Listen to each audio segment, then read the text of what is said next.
Broadcasting from Cincinnati, you're listening to the Ringside Reporter podcast. All the news from the world of boxing right here. Well, I'm talking to you the way I want to talk to you. Now, here's your host, Eric Lorda.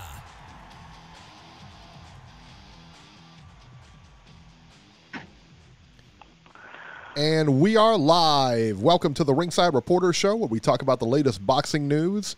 If it's related to boxing, we'll talk about it here. My name is Eric Lorda, and I'm here with my co-host, Ringside Robert, and England's adopted son, Joe Habib. We have a great show for you today, and if you want to call in and ask questions, you can call in right now at 323-870-3857, and we'll be here till about 9 o'clock tonight. And today, we're going to talk about Canelo. Canelo Alvarez becomes the WBC franchise champion, or, as you might call him, the super-duper champion of the universe. There you go. Amir Khan and Manny Pacquiao are going to fight on November 9th in Jeddah, Saudi Arabia. But there's one small problem, and we'll tell you about it. First, we get started with DAZN. Beeb. Couple of weeks in a row, DAZN has had the big fights, no? Yeah. It's a pretty good card. Big fights coming on. It was a pretty solid card, in my opinion. Absolutely. You did a good job. You did such a good job by yourself last night, commenting on that fight and giving the commentary and everything. It was awesome. Thank you, so bro. If you guys didn't see it, go catch it. I love doing those. Yes, for sure, man. Demetrius Andrade, versus Maciej Sulecki for Andrade's WBO middleweight title.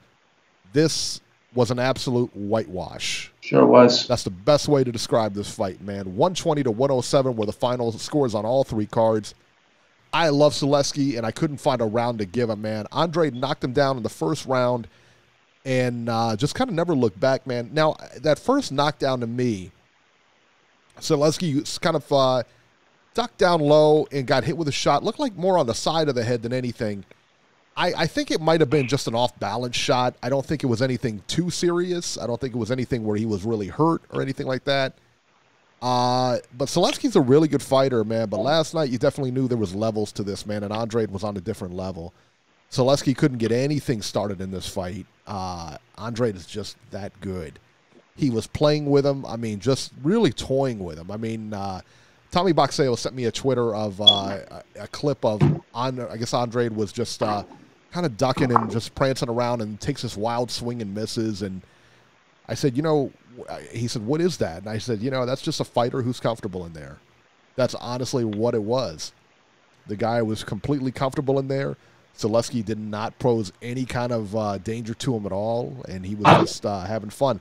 That's kind of stuff you'll see like sparring and stuff like that, where people kind of do weird things and stuff, but they're very comfortable, and that's what he was doing. I'll say it again, man. He really reminds me a lot of Andre Ward. Not necessarily in the same style of fighting or anything like that, but the guy has a style that will make you look bad. The guy is hard to hit. He's a good defensive fighter. He's sound fundamentally. And when I think of that, I think of when I see a lot of comparisons between him and Andre Ward in that sense. Now, does he fight like him? No. But I see a lot of parallels between those two fighters. Beeb, you saw the fight. What were your thoughts on this? Well, I knew there was definitely a skill gap going in. But the question was, how would Andrade handle that skill gap? Would he do what he did last night in spots, play around in there, kind of coast like he tends to do? When it becomes very easy for him, he likes to just coast and just pick and choose the spots and kind of pot shot a little bit. But there were moments, especially in the first round, where he did step forward and he took it to Sulecki. But you have to ask yourself, if you could do whatever you want in there, then do you just coast or do you try to get him out of there? Because I don't think there was a threat. And then this is just me saying this because obviously I'm not in there. I'm not the fighter. But I just didn't see a threat from Sulecki in there. And I thought this was the perfect opportunity for Andrade to probably go out and finish this fight in style. But he chose not to. But he won every single round, so it's hard to be critical of a guy who wins every single round. But the thing about Andrade is he's constantly giving you different looks. And when he gets into that crouch, a lot of times you don't know what's coming out, what's going to be coming out of that crouch in terms of punch selection. Sometimes he'll throw that Lubin left hand to the body. Sometimes he'll go upstairs with it. And he has that off-speed jab where it's really hard to pick up on the rhythm of that jab. And he moves it around. The guy's just totally unpredictable. And that's what makes him so hard to figure out. Plus, add to that all the athleticism that he has. And he has pretty good pop as well. He can hurt you if he does decide to sit down on those shots. So I think the guy is definitely a tough style matchup for any middleweight out there. And it would be interesting to see how that style would match up against Canelo, because Canelo is really good at cutting off the ring. He's really good at fighting on the inside. It would just be interesting to see if Andrade would be able to move away and not allow Canelo to cut off the ring, because Canelo does have the slower feet. But he's really good at timing, and he's really good at anticipating and picking up on where his opponent's going to go. So he tries to get that jump on his opponent before his opponent gets there. So that's all tied into the timing and just being able to read what's in front of him. Because Canelo, over the years, has really gotten extremely intelligent as a fighter. I know Virgil Hunter once said this about Andre Ward, how he processes things faster than everyone else. And I think Canelo is starting to get to that point where he's in the matrix, basically. He can see these things before they're happening as well. And that's why his timing has really improved, because he's able, through experience, to really gauge what's going on in front of him and anticipating what's going on in front of him and knowing how to deal with what's going on in front of him, even though he doesn't have the quickest feet in the world. Marquez was the same way. He wasn't the quickest guy in the world either, but he was just so good at reading his opponent. He would be able to, pick up on what his opponent was going to do before his opponent even started to do it. So it's just like trying to get ahead of the fastball. You know the fastball is coming, so you start that swing a little bit earlier against the Nolan Ryan. Those are the things that Canelo and Marquez did, or Canelo does and Marquez did. So it'll be interesting to see how that dynamic would match up against Andrade. Yeah, I think so too. I think that's one of those fights. I don't know that we'll see that fight. I hope we see that fight. But let me ask you, because you're more of a technician here, you can explain things technically better than I can for sure. What were your thoughts on Andrade when he was using the different angles? He seems to use more angles than I've seen a fighter use in a long time. His feet are always moving, and it's just a step here, it's a step here, it's a step diagonal, it's a step backwards.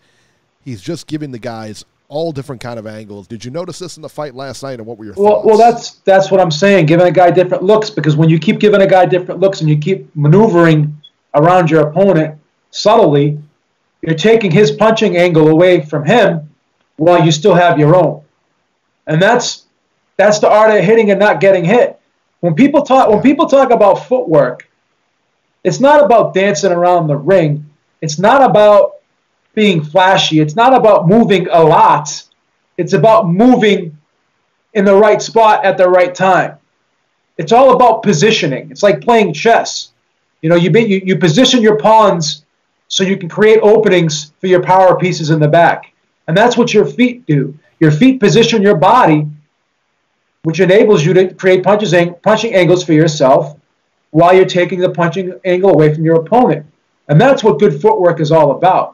And that's what the subtle movements, like you said, Andre Ward made those subtle movements too. He would make himself a compact target. And you can tell that Andre is always thinking of defense, even when he's making an offensive move, because even when he punches, he'll crouch low and he'll throw a punch, jab, or when he throws that left hand, he's ducking down, and then he's looping the left hand over the top. So he's taking his head off center, off to the side, away from harm's way.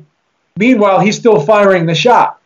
So these are all moves and specific strategy that guys like Andrade and Ward use, because they want to be able to punch you and make themselves a compact target, make themselves an elusive target where you can't counter them while they're on offense.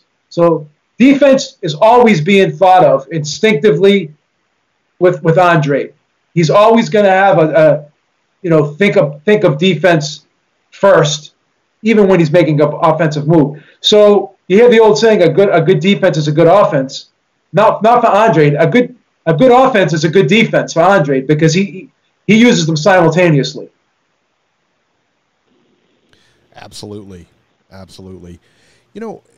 What do you think of, because the one name they threw out last night, which I think is more likely to happen than Andrade and Canelo. I don't think that fight's going to happen. I just don't. It's not a big money fight for Canelo. It's a risk with not a lot of upside to it. But what about Triple G? I think that's going to happen next. I think that may very well happen. And who would you favor in that fight? Andrade all day. I think Andrade wipes the floor with him. I mean, I really do. Canelo, listen, Triple G can box. He's definitely a good boxer. This is a different caliber of fighter, though. And I don't know. You talking about? I don't know how in the world he beats this guy. I really don't. I don't know how he would beat him. Wood just said something very interesting in the chat, and I said the same thing last night when I was doing the live cast. He said, seems like Andrade couldn't have done anything last night to warrant that Canelo call. Business-wise, it just doesn't add up. And maybe that's not fair to say that, but he's 100% correct, because now they can turn around and say, why am I going to make a fight with this guy? In a lot of people's opinion, they could turn around and say he stunk out the joint last night, right? I don't think so because I appreciate what he did, but most people wouldn't. And that's not taking a shot at those people. You like what you like, and even there was points in that fight where I said to myself, you know what, this is so easy for him. Why doesn't he just put this guy out of his misery? But he decided not to do that. But again, that does open up the door for a guy like Canelo to say, listen, I'm all about making exciting fights for the fans. I'm not going to sit there and fight someone like you who's not going to engage me and make for a boring fight. I want to entertain my fans. So by not going out and finishing Sulecki in an emphatic fashion last night, he opens himself up to criticism like that, particularly from guys like Canelo. And Wood is 110% correct. Thank you, D-Style. Thank you, D-Style. Thank you so much. As much as I don't want to admit it, Wood is 110% correct. Whether it's fair or not. Go ahead, Eric. I'm sorry. I was going to say catch D-Style Boxing on YouTube. Just punch it in, and there you go. Thank you so much. But you're right. I think that, like I said, I mean, he's right. He's 100% right. There's zero upside for Canelo here. No, I mean, it's not like Andrade's a household name. And at this point in his career, when he's talking about fighting, when you don't want to put Canelo in a fight where nobody knows the other guy, you just don't. You want to, unless there's something to be had, just like Rocky Fielding, that was something to be had. There's nothing to be had here. He's not even, we'll talk about this in a little bit, but he's not even a champion anymore. You know what I mean? He's not a champion anymore. So, what do you do from there? Robert, what did you want to say? Eric, with Andrade's style, and I know how he fights. I've seen him fight several times. But how are you going to make an attractive fight with this guy? Because he's so defensively responsible, he makes other people look bad. What middleweight is going to be willing to sign on the dotted line to go 12 rounds with this guy when 9 times out of 10, Andrade could embarrass him with the way that he moves around and fights? How is he going to get a fight? That's my question.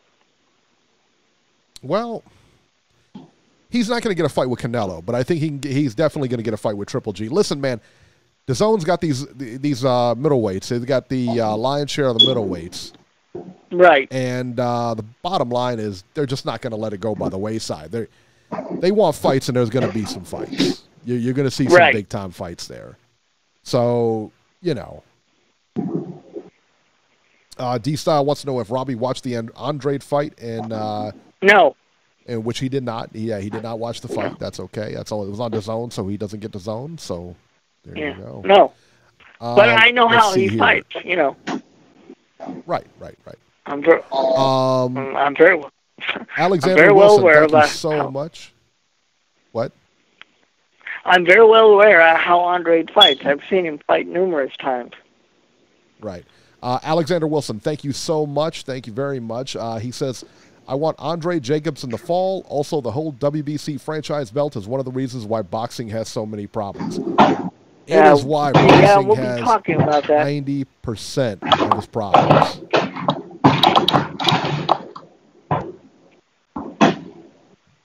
Eric, I think I'm going to make you a franchise host. I'm a franchise host, Yep. so I got to give up my regular host. No. This is what it is now. Now, you'll be able to punch. You'll be able to punch in and out. You won't have to go to team meetings anymore.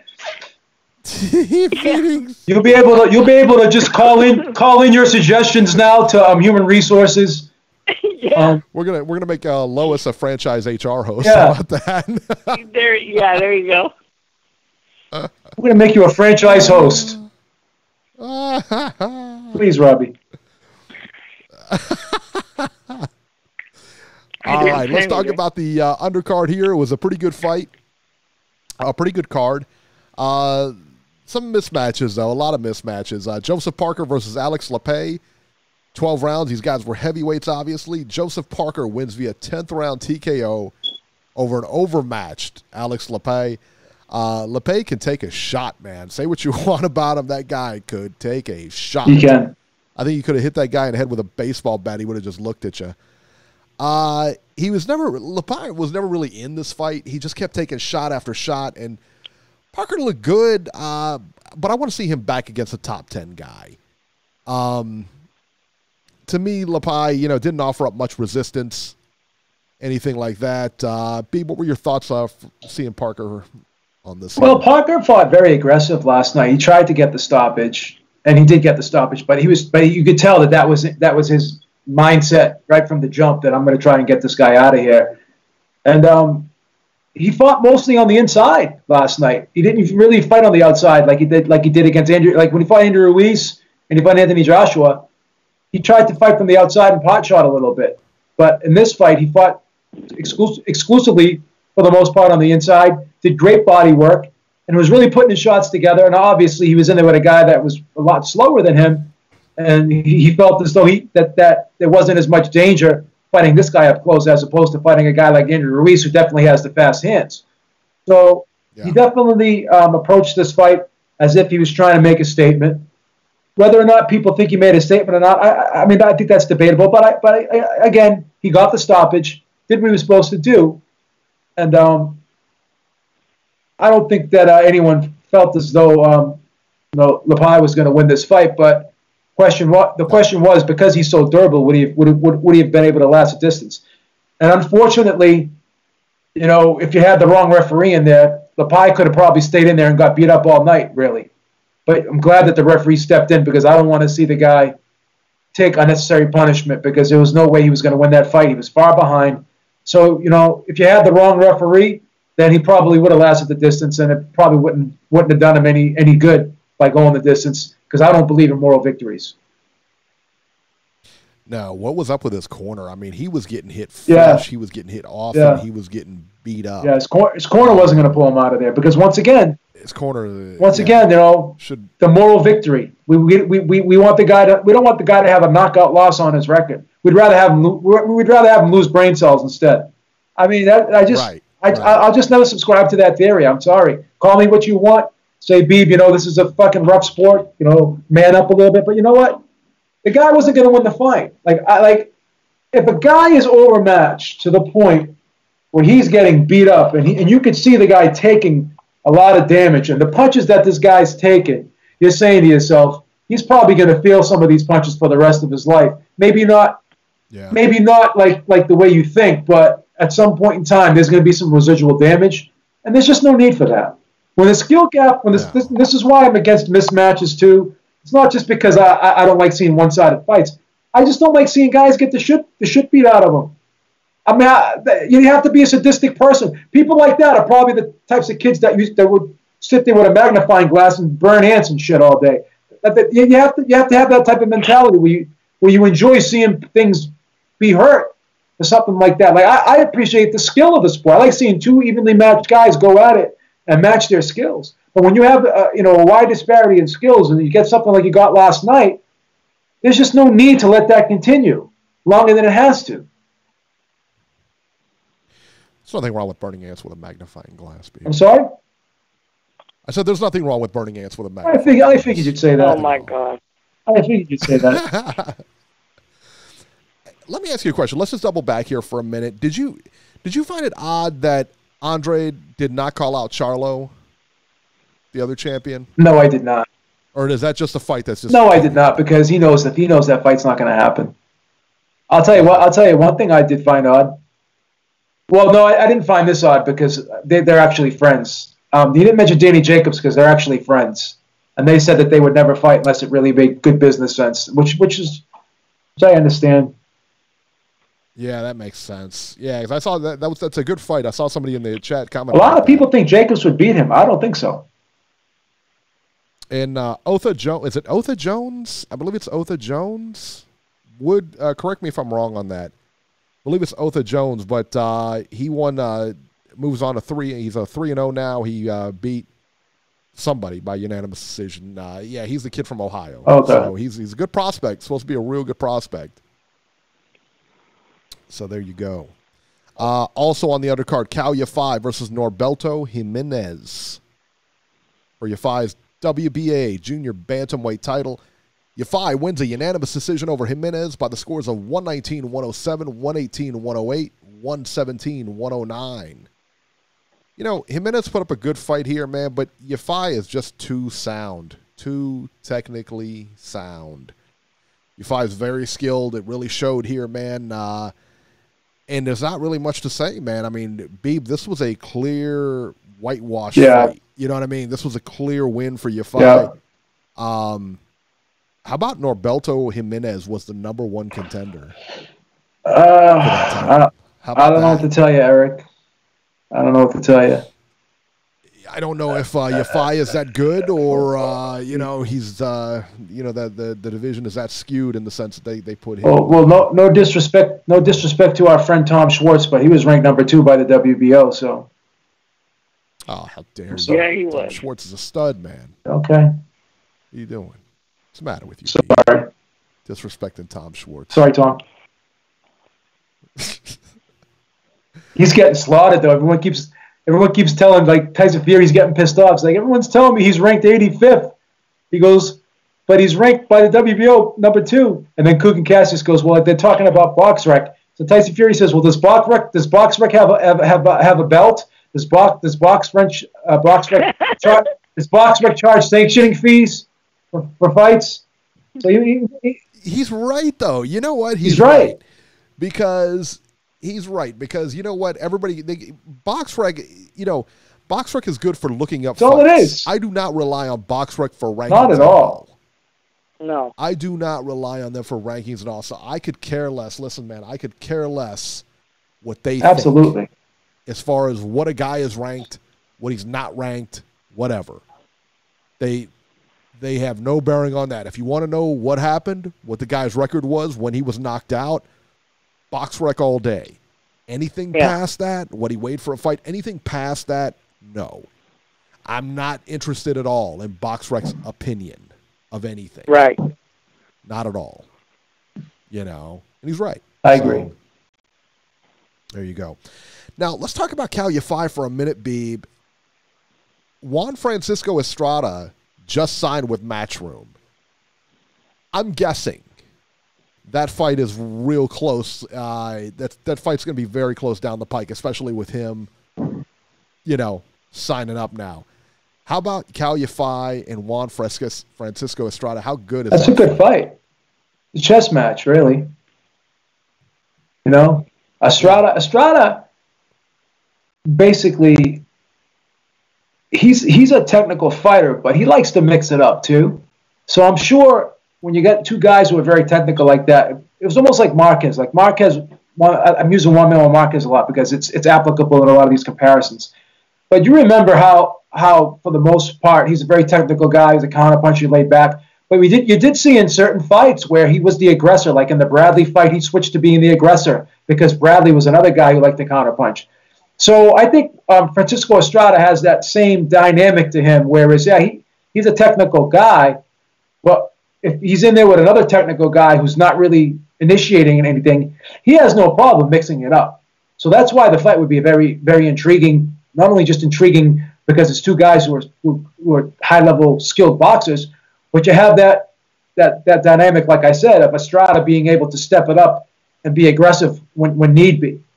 So that's what makes the fight intriguing and entertaining at the same time, in my opinion. Yeah, it's a good fight, man. I tell you what, I cannot wait for it.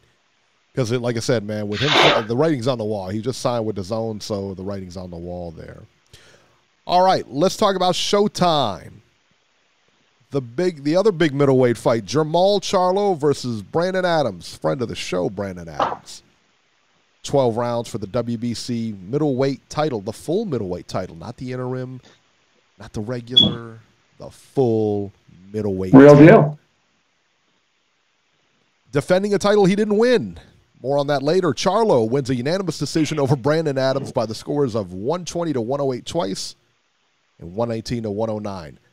Adams did a good job of avoiding punches and fighting defensively. I mean, he really did. I mean, Charlo touched him up, don't get me wrong, and he hit him and everything, but he never landed anything of real consequence on him. The problem with Adams is he just didn't let his hands go.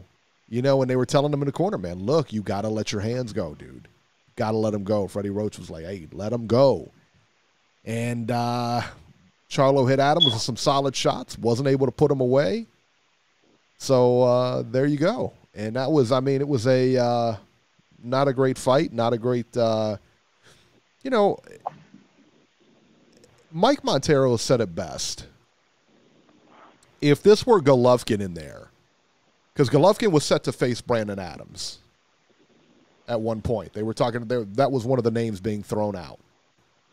If this was Triple G in there, and he went the distance with Brandon Adams, how much hate would he get? I have to agree with Michael. Oh, tons. Tons, right? He would get tons. If this were Triple G, right? And he was gifted the WBC championship. He didn't earn it. He may have earned the interim, but he didn't earn this one because that was his title. He was the WBC interim champion. Right. Canelo designated the franchise champion, and then he goes on his way or whatever. They take Charlo and say, "Hey, you're our champion now. You're the real champion." So they just did. He didn't have to fight for it. If this was Triple G, if they gifted him that title, how do you think everybody would react? They'd lose their minds. Yeah. Let's face it, Eric. Call him everything under the sun. Let's face it, Eric. Whenever Triple G fights, we hear from people that don't like him. That just goes to show you what kind of fighter you are. You either have people that love you, or you have people that can't stand you. And whenever Triple G fights, no matter who it is, we always get phone calls about how much people don't like him. He hasn't fought anybody, But I guarantee you today, we won't hear a single word from anybody about Charlo not fighting anybody. You won't get any criticism at all. To be fair, you bagged on Triple G. I was just about to say that. Right. You said he was I was about to say that. You're on the. You're part of the hate squad. You're part of the Triple G hate squad now too, Robbie. Hate squad. Well, yeah, because his last fight, it was deserved. Oh, Robbie, please. Nah, I disagree. Please stop completely. It. You're just mad because he signed with DAZN. You just admit it. You're mad because he signed with DAZN. No. DAZN, baby. DAZN's where it's at. So, Robert, you watched this fight. What were your thoughts on Charlo? Where does he fit in the middleweight picture? Is his power, is he taking his power with him? Because he was at 154, no? Yeah. Honestly, this is like the third or fourth fight he's had at middleweight, and I would have to say no, he hasn't taken his power with him. I think he's going to have a lot of trouble going forward with putting people away. Please, Robbie. And you have to consider him, one of the guys at the division now because he's got the full championship. But he's on the wrong side of the street. Like it or not, all the big middleweights that he should be fighting are over on DAZN, and he's going to suffer from Terrence Crawford disease because he's going to have very difficult time getting fights. Robbie, you're on the wrong side of the street too, right? You don't have DAZN. That's it. Well, that's fine with me. That's fine. I'm not out trying to get fights. He's on the wrong side of the street. You're on the wrong side of the street, kid. No, but don't you agree that Charlo's going to have the same problem that Terrence Crawford's going to have? They're on the wrong side of the street. Yeah, I agree. I think that's a fair point. Yeah. Yeah, I absolutely think he's going to get... I honestly don't know where Charlo goes from here. I really don't. Beeb, where does he go? Oh, wow. Probably going to fight the WBC's top 5, right? What else? What else can he do? What else can he do? That's it. Not going to move up and weight anytime soon, I wouldn't think, right? You know, is he silly? I mean, I guess it depends on his contract. I don't know what his contract looks like. I don't know how long he has with PBC. Would it be worthwhile for him to cross the street? Yeah. If you want a good middleweight fight, the answer is yes. Well, here's the thing, though, Eric. It would be great if he crossed the street, but again, Andrade crossed the street, and we'll see. It remains to be seen whether or not he's going to get a Canelo or a Golovkin fight. So, yeah, it's up to the fighters if they're going to want to risk fighting a guy like Charlo, who maybe they don't think is the reward will be worth the risk. Well, and I tell you, I got to be honest, man. This is as crazy as it is. You got all this talent over at DAZN, and nobody's fighting each other. I mean, is Triple G and Golovkin or Triple G and Canelo going to get it on? I don't know. It doesn't look like it. If that fight doesn't happen, then DAZN's going to be pissed. They're going to be asking themselves, why the fuck did we sign Golovkin? Why did we sign Triple G? Why did we sign Triple G? So if you're not going to fight him, because why else would they sign him? That's right. Makes no sense. It makes zero sense. But now listen, but Canelo I don't want to see that fight. Yeah, but Canelo is the man of the division, and now with the new designation he has, the WBC is giving him carte blanche to fight anybody he wants. And how if you're DAZN, how do you force Canelo to fight somebody that he's fought twice already? It's a good point. Dwayne M says Andrade is going to get Canelo. Hearn and Oscar keep beefing on Twitter. Andrade is not getting Canelo. No, Andrade. No. It means nothing. You know what? In fighting Canelo, it means nothing because he's not going to unify the title or anything. He's the money guy in the division. Don't get me wrong. He doesn't need a belt. But, it doesn't mean anything, if he fights him. Beeb, what were your thoughts on the way Charlo fought that fight? I mean, did he look good to you? Did he look like if you were Andrade, if you were anybody in the middleweight division, are you scared to go into the with Charlo?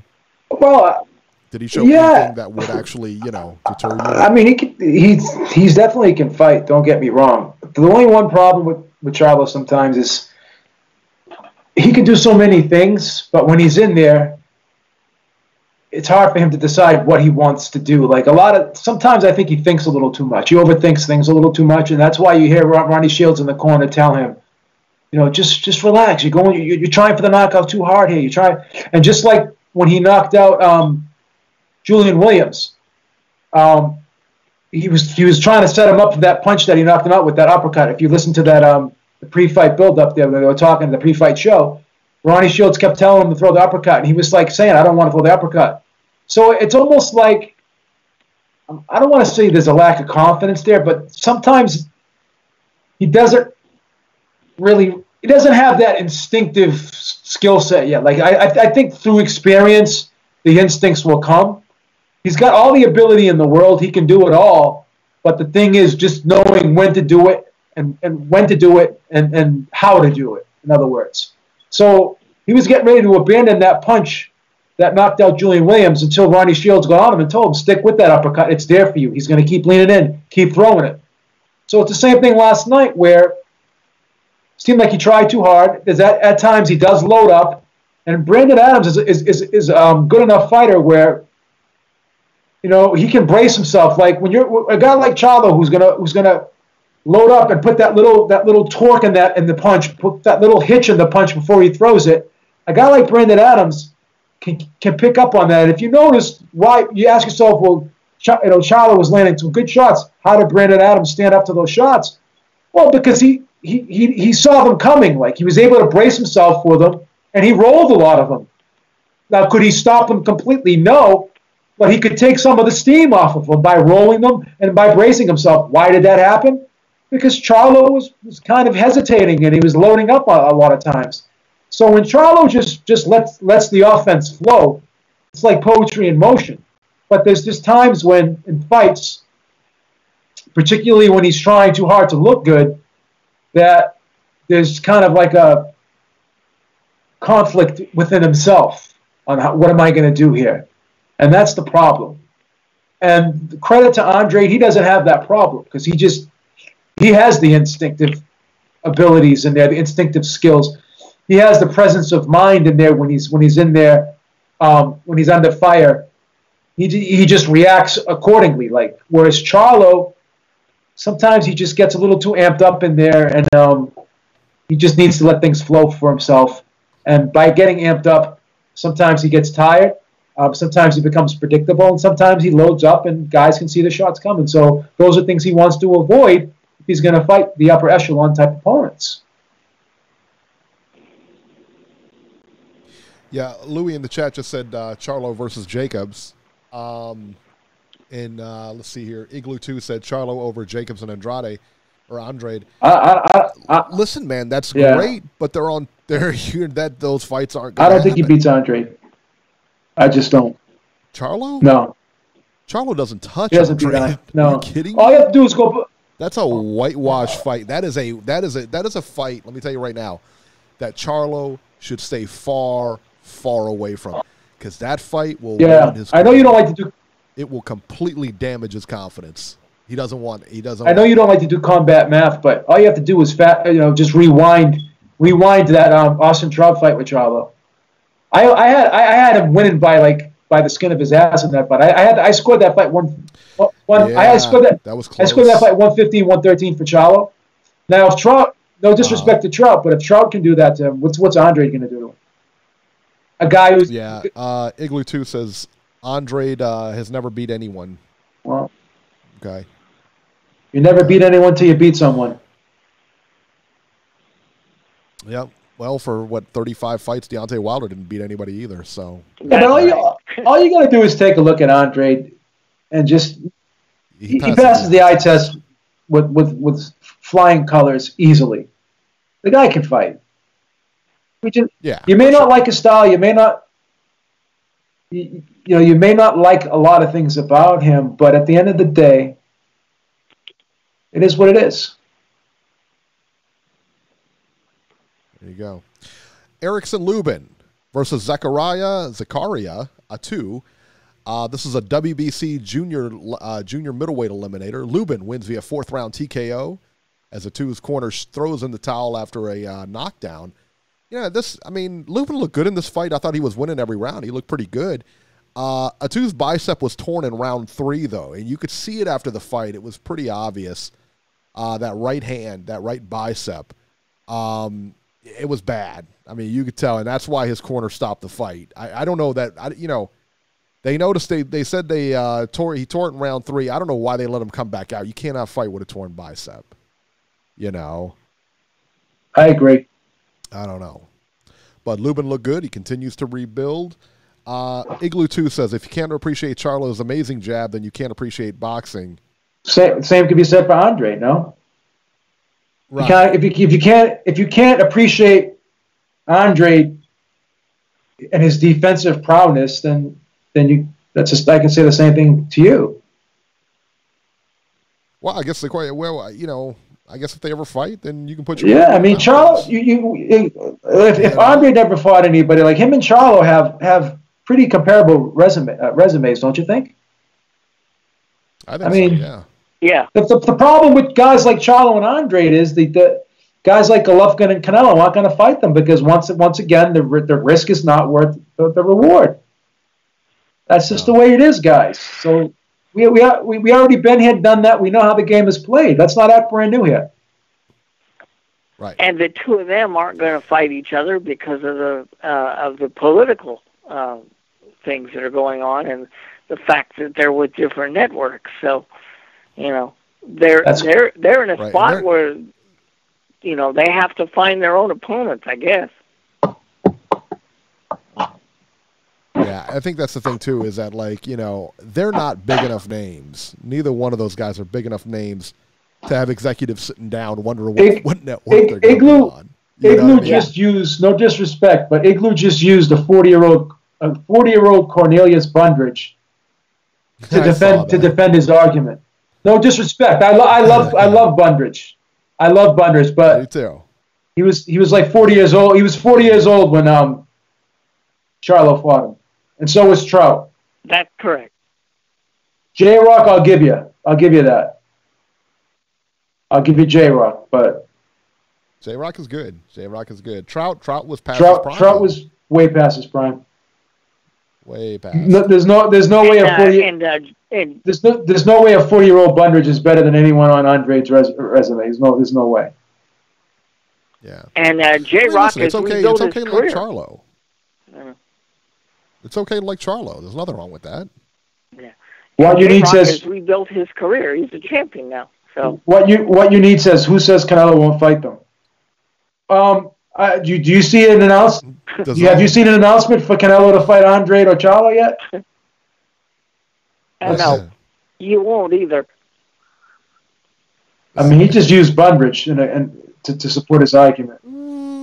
I used to have Bundridge's phone number too. I mean, I like the guy. Don't get me wrong, but I call it like it is. I mean, at that time, he was not a, at his best.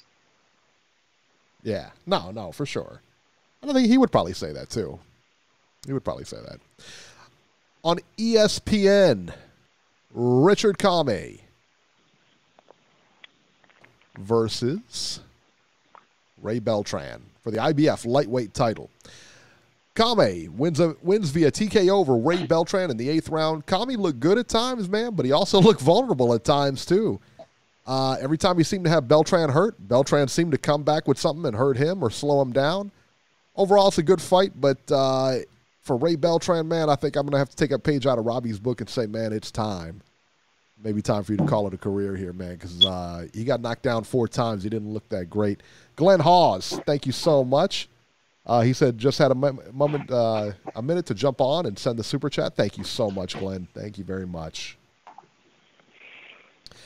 Joe Lopez says, I look like a Harlem Globetrotter with the shirt. Maybe. I've never been accused of looking like a Harlem Globetrotter, but this is the new FCC jersey they're going to wear next week for 4th of July, so that's why I'm Maybe he is a Harlem Globetrotter. That's right. I could slam, baby. Maybe he's moonlighting. That's right. Robert, what did you think of Richard Kamei? Your assessment is correct. He looked good at times, and he also looked like he could be beat at times. And I love Ray, but it's time for Ray to find something else to do. Ray says he's going to go up to 140. I think that's a very bad idea. Wow. Wow. I Unless it just means after lunch. I think it's a horrible idea. Yeah, no, I like Kamei. It'll be interesting to see what he does going forward. There's talk about him fighting Teofimo Lopez next, provided that Lopez wins his next fight. I don't know. Lopez is special, man. I don't know. I don't know if Kamei could handle Lopez. Because there were times in that fight on Friday that Ray did some effective stuff, and it took Kamei a while to figure out how to finally put him away. So, and I think if Lopez got Kamei in trouble, Lopez wouldn't play around. He'd be putting him away. So I don't know. Kamei could be one of those champions where people may want to sign up on the dotted line to try to get a fight with him because he looks like he's a very vulnerable champion at this point. Yeah, he sure did. Robert from Devious615 in the chat. Robbie is the only reason I listen. He needs more solo content. How about that? Oh, How about thank that? you. Look at the Thank Robbie. you. Look at that. Well, when we first started this, I used to do my own thing a while back, but I haven't come up with anything lately, so we'll see what we can do about that. Let's not get carried away here. Let's not get carried away here. No, I wouldn't want to do that, Beeb. Oh, stop it, Beeb. What's the matter with you? Beeb. All right, let's talk about ESPN Plus. O'Hara Davies versus Miguel Vasquez. Davies wins a unanimous decision with only one judge. Only one judge. This is one of those England specials where, there's only one judge. This is the one where the ref is the only one who scores the fight, 97-94. There you go. Wood just says a Robbie spinoff. That would be dope. All right. See, everybody's in favor of that, Robert. Okay. Look at the Robert, man. He's got his fans. I'll have the legal team at Beeb Industries look it over, see what we can do for you.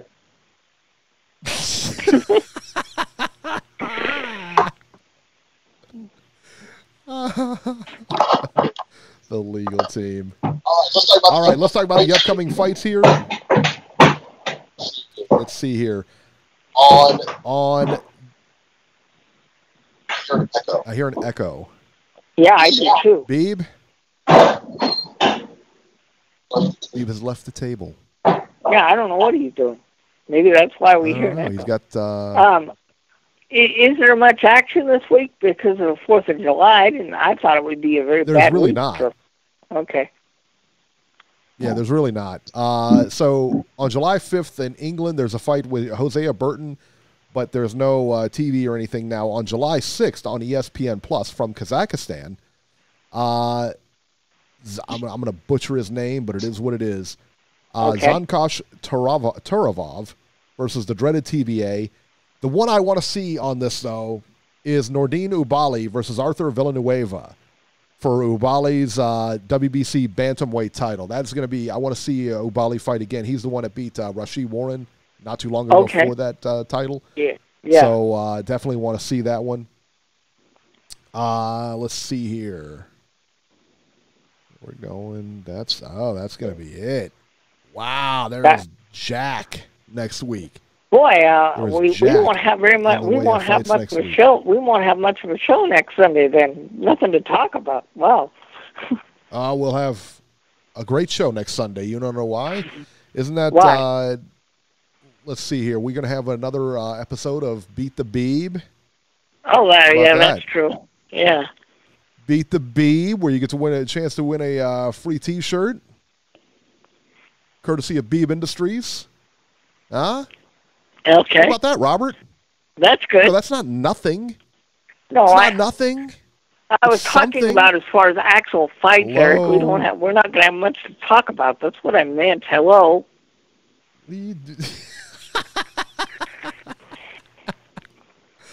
I love when Robert Banner's back and forth.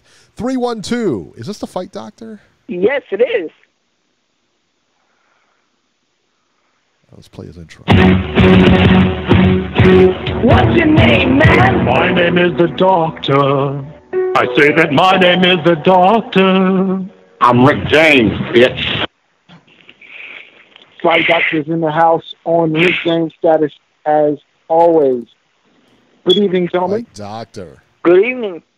How are you? I'm doing well. Listen, I would hope that Jamal Charlo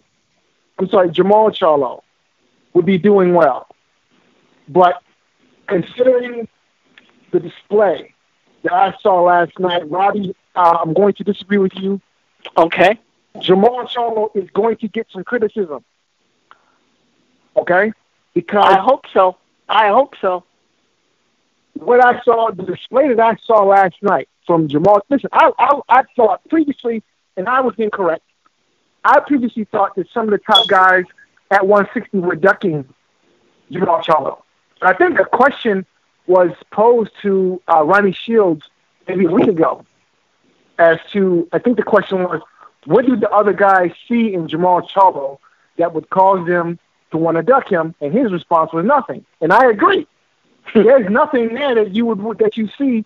There's nothing I saw last night that I would think that the top guys in the division would look at that and say, we don't want any part of that. In fact, given the display I saw last night, I would think the top guys be chomping at the bit to get Charlo in the ring. If I were Golovkin, based on the performance I saw last night, I would think, yeah, Andrade, that's a big no. Charlo, yeah, that's the route of least resistance to getting my hands back on a title. If I were Golovkin, I would be instructing the zone right now, do whatever it is you have to do to make that fight happen. Call up Uncle Al, sweeten the deal, whatever it is, but get Charlo in the ring so I can knock him out. I mean, that man was so wide open to right hand, it was unfucking believable. Now, Fight Doctor, let's say that Golovkin did that and went to the zone and said, okay, get Uncle Al on the phone, get Charlo in the ring. With the network divide, would that fight have to be on pay-per-view to make it happen? I really don't know. Maybe. I don't know. But, what is Charlo? Does Charlo, have a deal with Showtime, or does he have a deal with Fox? He's got a deal with the PBC, and that means that he could fight on Fox or Showtime. But having a deal with PBC doesn't necessarily mean that you can't fight on the zone. Jacobs has a deal with PBC, but he fights on the zone. So, no, he officially signed with Matchroom, so he belongs to Eddie Hearn now. Okay, well, he has a promotional contract with Matchroom, Rematchroom. However, he's still advised by Al Heyman, correct? I believe so. Beeb, is that correct? I'm not sure on that. I thought he was, but Steve Kim said he wasn't, so I don't know. I've heard Steve Kim said he wasn't, but he was the only person that said he wasn't, so I'm not sure. So Andy Ruiz, he's a PPC guy. Yes, he is. On the zone. Yeah. So, the zone. So Heyman fighters fight on the zone, right? We've seen that. Yes. We're seeing that right now. So I would think that there's nothing in terms of TV network contracts, unless there's something I don't know, but I would suspect there's nothing in terms of TV network contracts that would prevent Charlo from going over to the zone and fighting Golovkin there. Yeah. If I was advising Triple G, that's exactly the route I would go, because you would think, Brandon Adams did a good job defensively, but there was nothing coming back offensively. But you would think if you were a top guy in the middleweight division, you would have disposed of Brandon Adams, and he didn't do that. I agree. Adams honestly looks like a big welterweight against a big middleweight in Charlo. Well, Charlo should have disposed of him in 6 rounds or less to become. Even Adams said last night that he was going to go back to 154. Yeah, that's where he was fighting. So, yeah, Charlo needs to fight somebody. Okay, let's just address the elephant in the room. Charlo needs to fight somebody. If I were Charlo's management, I'd send him back to fighting the C-level. I would keep him at fighting the C-level guys until he would find his craft a little bit, because there's a lot left to be desired there. His defense, I don't know what the hell he was thinking. His defense, where was his jab? Every punch had knockout intentions on him, but unfortunately all he did was air condition the room. Okay, what the hell? Look, you can't can't walk into the ring and knock the guy out like that. That's not how it works. It's called boxing for a reason. It's not a goddamn tough man competition. Okay? There's a punch called a jab. And guess what? You use it to set up the knockout. What the hell? Okay, I mean, and this guy, they've got a lot of. Yes, his team, his trainer. I don't know what the hell they were thinking, but Charlo needs work. He needs work. He does. The Lions only, more like pussycats only, to be completely honest. Okay? Right. Cancel that shit. Okay? Cancel. Oh, that's great. But the thing you have with Charlo now is the WBC, without Charlo earning the title, handed him the middleweight championship. So you can't really continue to fight B-level or C-level guys. If you're a champion, you've got to fight people. So even if you were a part of Charlo's management and you wanted him to continue to fight guys like he fought last night, because of his status now, thank you WBC, he can't do that. So if you're gonna be a champion and you're gonna have an actual title, you gotta act like one and fight somebody. So let's see what they do. Yeah, well, I mean, so from my point of view, Charlo has taken 2 L's in the last week. In the last 7 days, he's taken 2 L's. The first L was being handed the WBC trinket without having to fight for it. That's an L. Which is ridiculous. That's a loss. Yeah, that's a loss, okay? This whole franchise, whatever the hell, I mean, come on, get real. But that's an L. Whenever organization just hands you a title on a silver platter, in my view, that is a loss. That's a loss. You should fight. Listen, if the title is vacated and you fight for it, fine, cool. I got no problem. But anytime you are handed a title, that's a loss. And the second loss was that exhibition that we saw last night. That was a loss. And I don't know what the hell fight those judges were watching, but 120, 108, I didn't see that fight. I'm sorry. I did not see 120, 108. No, I didn't see that fight. Now, if you had it a landslide for Charlo, fine. But you didn't give the other guy a single round?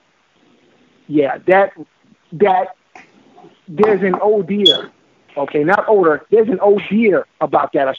There's a stench of corruption, okay, in those scorecards. I'm sorry. That's not the fight I saw. It just wasn't. Okay? Listen, I've never been a Charlo hater, but I gotta call it like I see it, and that shit last night, look, yeah, Charlo won the fight, but I didn't see a shutout.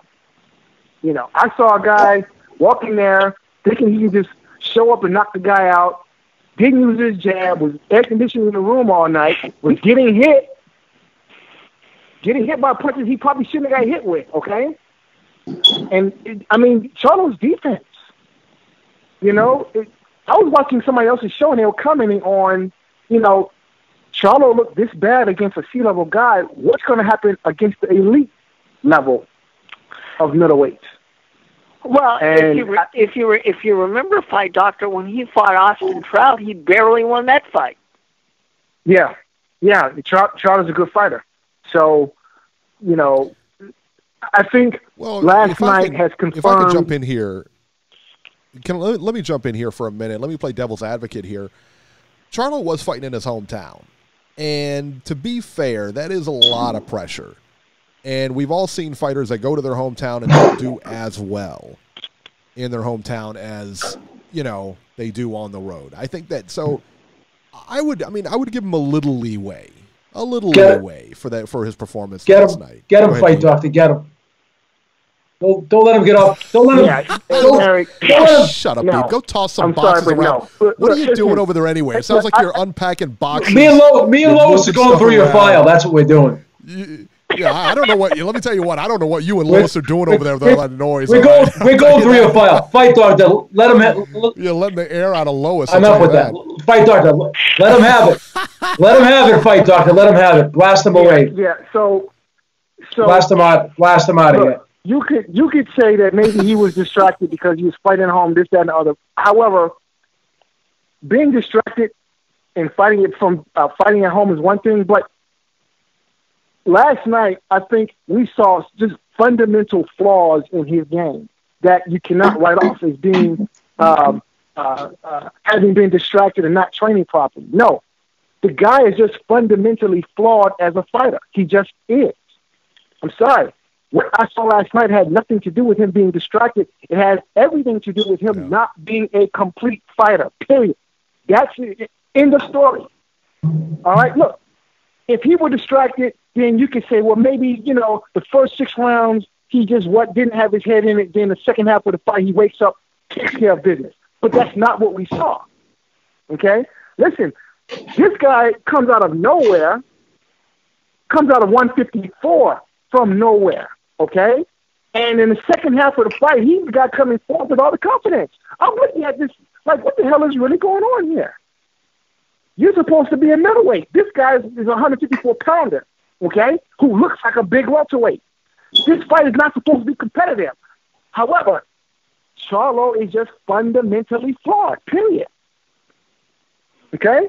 And I think the reason why we haven't seen this guy with anyone good at 160 is because maybe whoever is in control of his career recognize and realize that he's fundamentally flawed and that the A-level guys, probably even the B-plus level guys, deal him a loss.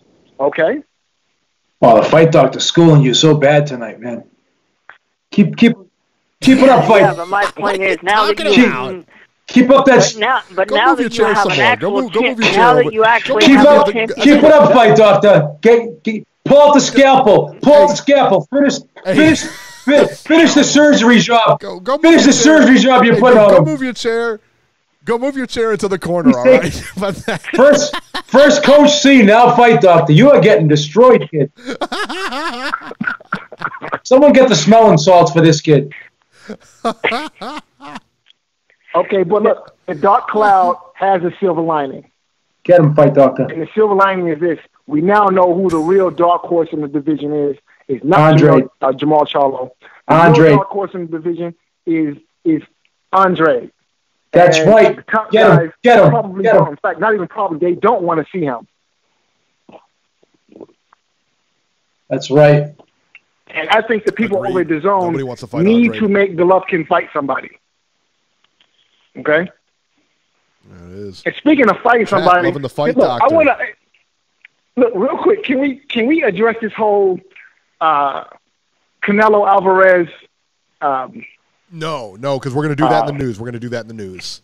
Well, we will. We'll address it for sure. Well, he All right, wants to fight talk doctor. about it, Eric. He wants Robbie, to talk about it. Robbie. Well, you know what, Robert? I'm running the show. Robbie. How about that?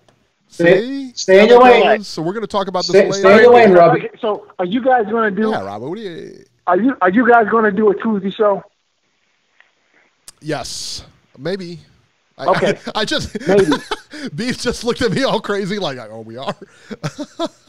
We'll do a show during the week. How about that? I think we can swing that. We'll do a All right, franchise. I'll tell you what. If you guys, We'll do a special show about that show topic. during the week, I'm going to do my best to catch it.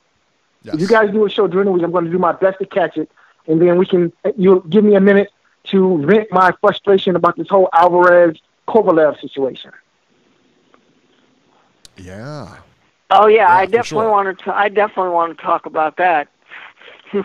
I sent your shirt out to you. On a side note, I want to let you know I sent your shirt out to you. You should get it in a couple days. Yeah. Did you get that shirt No, yet? I have it, sir. I have it. I'm going to take a picture and send it to you. Yes, for sure. Thank you very much, gentlemen. Because, thank you for the lovely show. Thank you. Beeb got schooled. You okay? Yeah, that's right, because Beeb got schooled. Are you by the okay, fight Eric? doctor. That was cold, man. Beeb's undefeated right now. He just iced you, man. That fight doctor. Look at this. Look at my shirt. It was called Beat the Beeb. He I lost. got a specific shirt for it. Look at it right now. Beating the odds with Beeb. It's my title belt right here. Hey, fight doctor. He always He always gives a good call. But no, I agree with him. I can't wait to talk about that. Oh yeah. That's funny, man. That's funny. All right, so let's see here. Let's see what we got. Area code 612. Minnesota. That's Minnesota. Yes. What's going on, you guys? This is Jay calling out of Minnesota. Hey Jay, what's up? Jay, long how's it time going, no man? hear from you, brother. How you been? Oh, I'm doing good. I'm doing great. I just want to say a big up to you, Robbie, and as well as you, Beeb, the historians, as I like to call you guys. And thank you. Also, you know, for all three of you for doing this show, because as I mentioned before, you guys give a unbiased, you know, point of view of all the fights. But I want to talk a little bit about the Charlo fight, but also I want to give my opinion on Andrade as a fighter overall. Now, I think a lot of people are underestimating Brandon Adams. This is a guy now that has only been knocked down twice by John Thompson. Yep. By John Thompson, and that was the same fight. He was knocked down twice. Yep. And the reason he was knocked down in that fight is because in the contender series he had to drop 12 pounds Actually, the John Thompson fight took place in the Boxino tournament on ESPN, and that's where he had to lose the 12 pounds overnight. Okay, yeah, that was my mistake. I thought it was in the contender series. That's my mistake then. Right. Okay. So, yeah, he had to drop 12 pounds in that fight, you know, in 24 hours. So, yes, you're not going to have the level of strength that you would have going into a fight that you need to be able to take those punches. So, thinking about it this way, this man has a chin. He doesn't go down. And he displayed a level of skill, even though he didn't let his hands go, which I agree on the fact that he didn't let his hands go. If he had let his hands go, you might have seen a different fight. But since he didn't, he still displayed a level of skills that could cause problems to Charlo, because the way Charlo fights, he doesn't really fight on the back foot. He comes forward he likes to use the double jab to come forward and land the right hand and land the straight right hand. And then when a guy comes to him, he likes to throw that uppercut. That's how he caught J-Rock in that fight at 154. That's how he caught him. So he likes to use, those are really the arsenal of punches that he uses. He doesn't really use the right hand in different ways. He doesn't loop the right hand. He doesn't really use it in different ways to where he can kind of have a little more leverage around the block or going around that upper guard type of block. So, yes, the Charlo is a work in progress. He does have a lot to work on, I think. But the thing is, if Charlo is so not technically sound, if he's this bad, he's been the mandatory since the Centeno fight. Why won't Canelo just fight him and get it over with? Well, did you tune in at the beginning of the show, Jay? I actually didn't. I didn't. Okay, well, here's what you don't know. Charlo is now the full-fledged WBC middleweight champion. Canelo has been given a franchise championship. So Charlo is now the full-fledged WBC middleweight champion. So last night was actually his first title defense. Right. And I'm aware of that, of course. I'm aware of that. So, yes, they did award him the belt like a few days ago or something like that. Right. Sometime last week they awarded him the full WBC belt. And the whole franchise thing, I don't know. I just think that's a ploy for Canelo to be able to jump around and fight who he wants. That's exactly what it is. That's exactly what it is. That's just his way of being able to say, okay, I'm the money man. I choose who I fight. I fight who I want when I want. That's basically him using his leverage, using his power, using his power as the money man to do what he wants. Exactly. So that's how I feel about that. Now, but yes, Charlo is a work in progress. He has a lot to work on. He really needs to be able to, use a lot. He needs to be able to have more of an arsenal of punches or more of a variety of punches to be able to get those knockouts and be able to go against the upper echelon guys like the Triple Gs, the Andrades. Even though I don't think he beats Andrade, that would be a nightmare for him. But to be able to be competitive in those fights, he needs a wider variety of punches. Now, as far as Andrade is concerned, I think that's the guy that deserves the match against Canelo. He deserves that because this is the guy. Yes, he's more technically sound and he can fight on the inside and the outside. And that fight against Sulecki, even though I didn't really watch the fight, I pretty much saw the majority of the highlights and I caught parts of the fight. But Andrade showed why he belongs in that title picture in that fight. He showed us why he belongs there.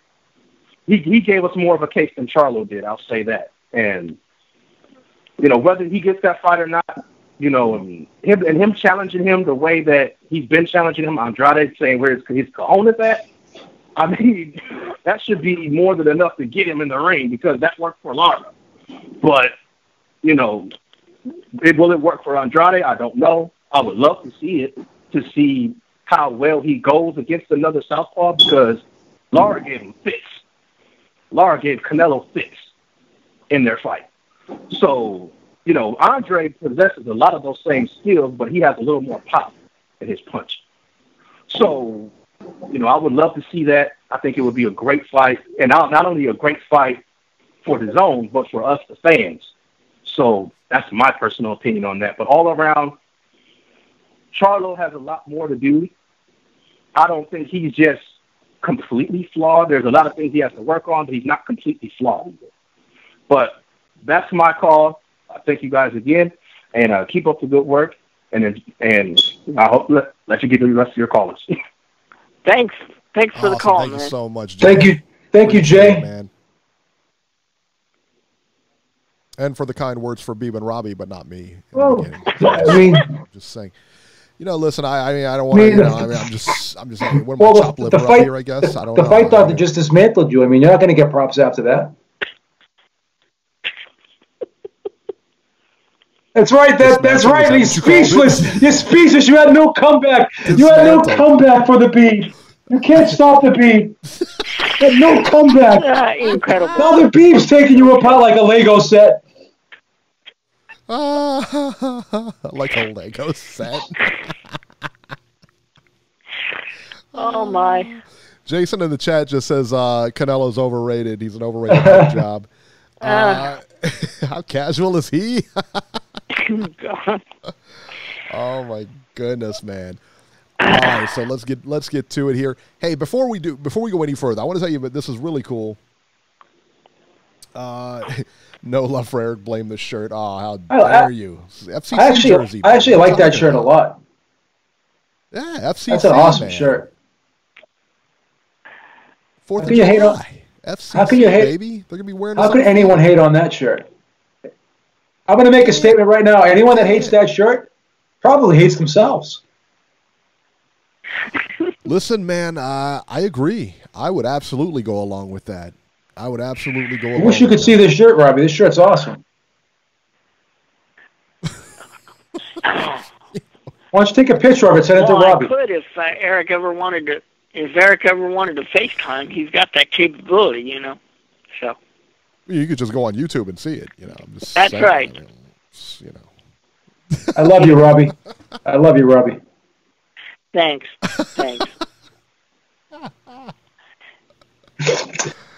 All right. So I got this thing this weekend, man. And this thing is really cool. I'm just going to go on to this for just a few minutes here, and then we'll get to the news. We'll get to the Canelo news. It's called Oculus Rift. Beeb, have you heard of this? I have not, but it sounds awesome. It's Oculus Quest. It's Oculus Rift. It's the same thing. And it's just like this headset you wear. You actually put on, and it does things in virtual reality. You can actually see everything in virtual reality. Now, I never really, I saw a few things on it, but I've never really, kind of done the virtual reality thing. So you put this thing on. It has a boxing game, and you know how if you guys follow video games, Creed, the movie Creed has a boxing game out where you could play the guy from Creed or whatever, and you can box different guys. So it has a boxing game demo with it, and you click the demo, you go in, and you have these two little handles, and then you put this helmet on, and you look, and it's like you have gloves on. I mean, you look at your hands, and you can see gloves. There's no you just look down and you see gloves on your hand, and you look down and you have trunks on and everything like that. It's pretty crazy. Well, you're put like in this ring, in this boxing ring, right? And it looks, I mean, I'm not lying to you, man. It's like you're there. I mean, you stand up and you move around and you actually throw punches at the guy. There's another guy that you're fighting. He looks like this big cartoon, like animated type character or whatever.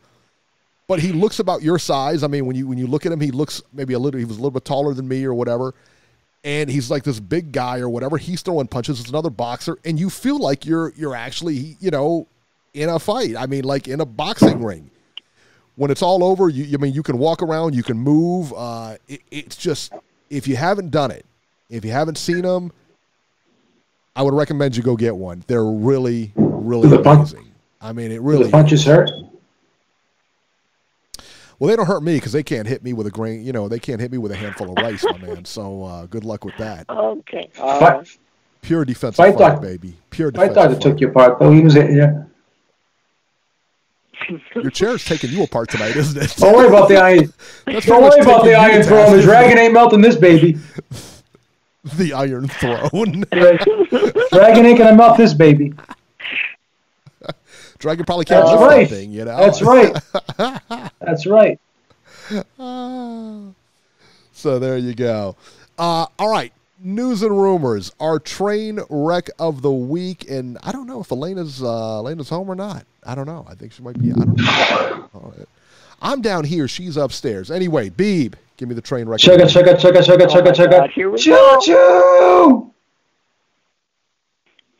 Chugga. Choo choo. Jesus. Can't hit that high note like I used to. I don't know what happened. I haven't been practicing. Thank you. Well, we're saved. That's terrible. That's just awful. Sorry. Well, our train wreck is even worse. Robert, can you continue after that? I don't know. I think I'm the train wreck of the week after that. The scary part about it is, Eric, our train wreck is even worse. Our train wreck is even worse. Joe Lopez says Robbie is the train wreck. Whoa. That's okay. Joe Lopez, 40 ounces. It's probably not the first time. Exisco says the same thing. That's terrible, guys. It's terrible. What's the matter with you? Anyway, our train wreck of the week, Canelo. How dare you? Canelo becomes the WBC franchise champion. How about that, huh? I don't.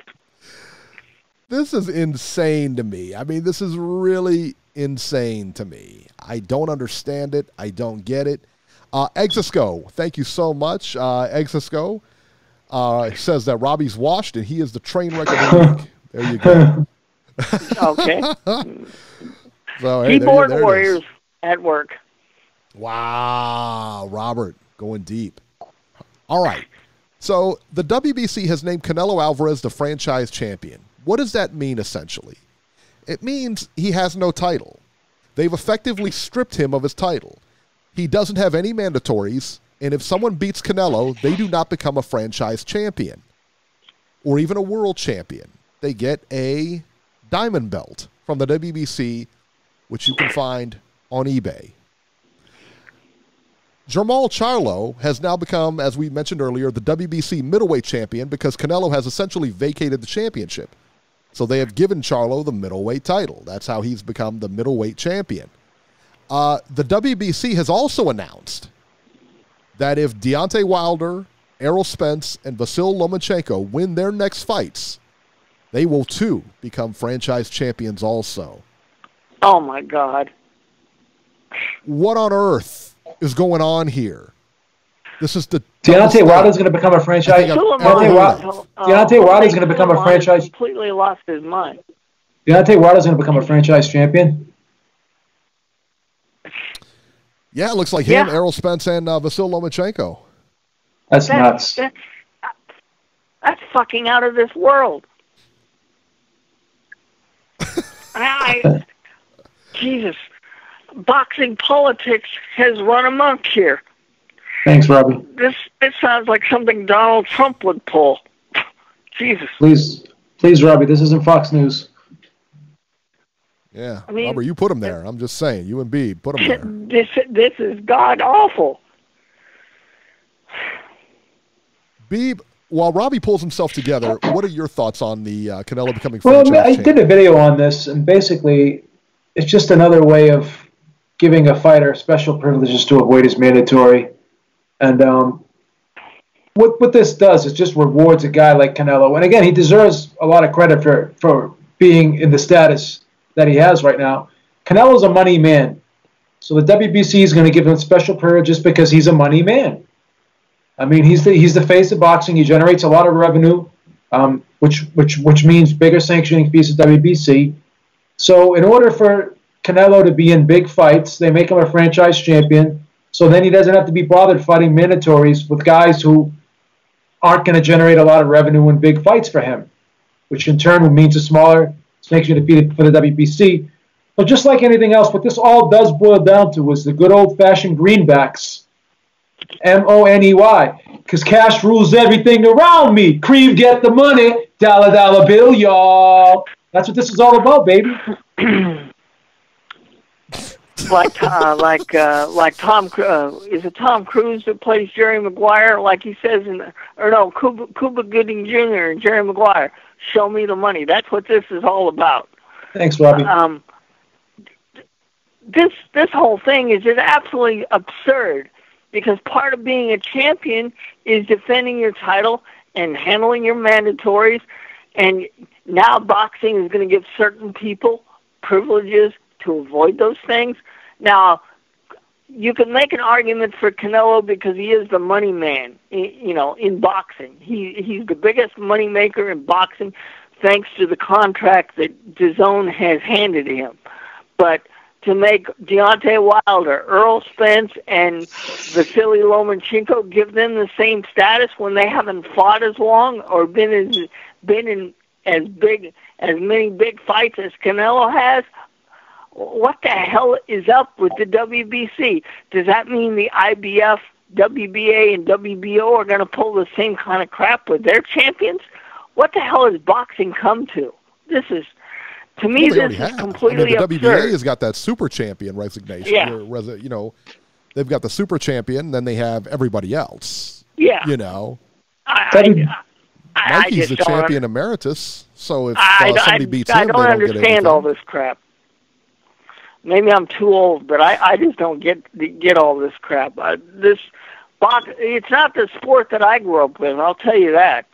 It'll be okay, Robbie. Don't worry about it. Jeez. Maybe Robbie's getting too old for this Don't game. Don't get worked up about it. It's just another way of making money. That's all. Well, let me ask you this though, Beeb. Do they pay sanctioning fees? Will Canelo pay like a franchise fee? I mean, really? The thing. You think about it. How are they going to make money? Well, the thing is this: if you beat him, you get the diamond belt. So, I'm guessing he probably does pay sanctioning fees because he's still considered a champion. So he probably has like a special franchise champion diamond type belt because they got belts for everything at the WBC. So I'm sure he pays sanctioning fees because this WBC will still sanction his fights.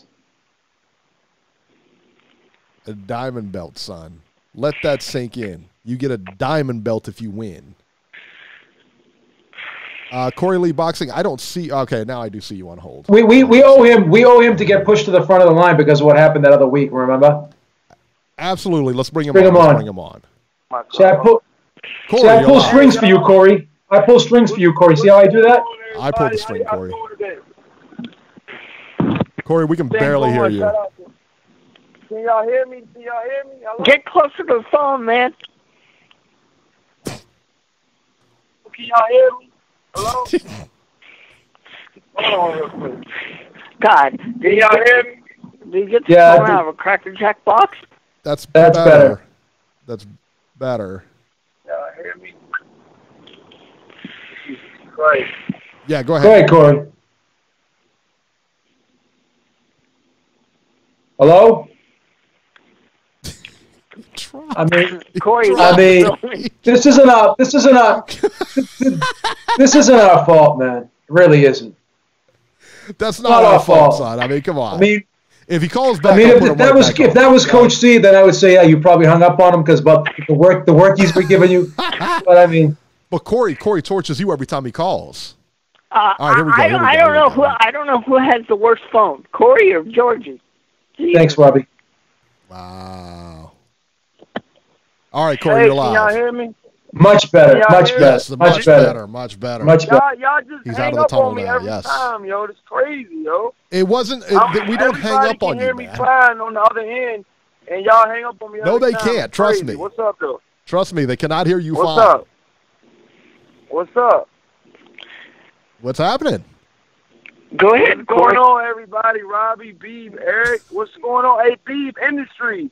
What's up, Daddy? Bankrupt, or we still alright, or what's up? I mean, Fortune 500 for life, Daddy. You know how we roll over here.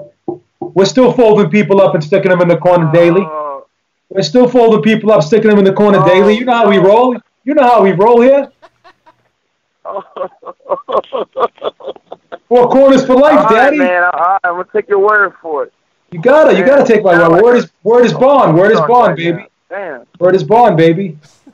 Oh, Wu-Tang. Wu-Tang in the house. All right, yo. Wu-Tang, Wu-Tang. Wu-Tang, Wu-Tang. Here we go, yeah. Robbie, what you know about Wu-Tang, man? But look, though, man, I'm telling you, man, Charlo versus Andrade, man, they both look pretty good this weekend. I'm going to say that I think Demetrius Andrade looked, a lot better. Like Beeb said earlier, though, it was, kind of a snooze fest, some parts of the fight, but that's just Demetrius Andrade's style. I think he has charisma, and if he can get in there with a really good opponent to bring that personality out of him, I think we can see that instead of these boring European fighters and these these guys that really don't have a huge personality like Sulecki. He's not gonna really talk a lot of shit.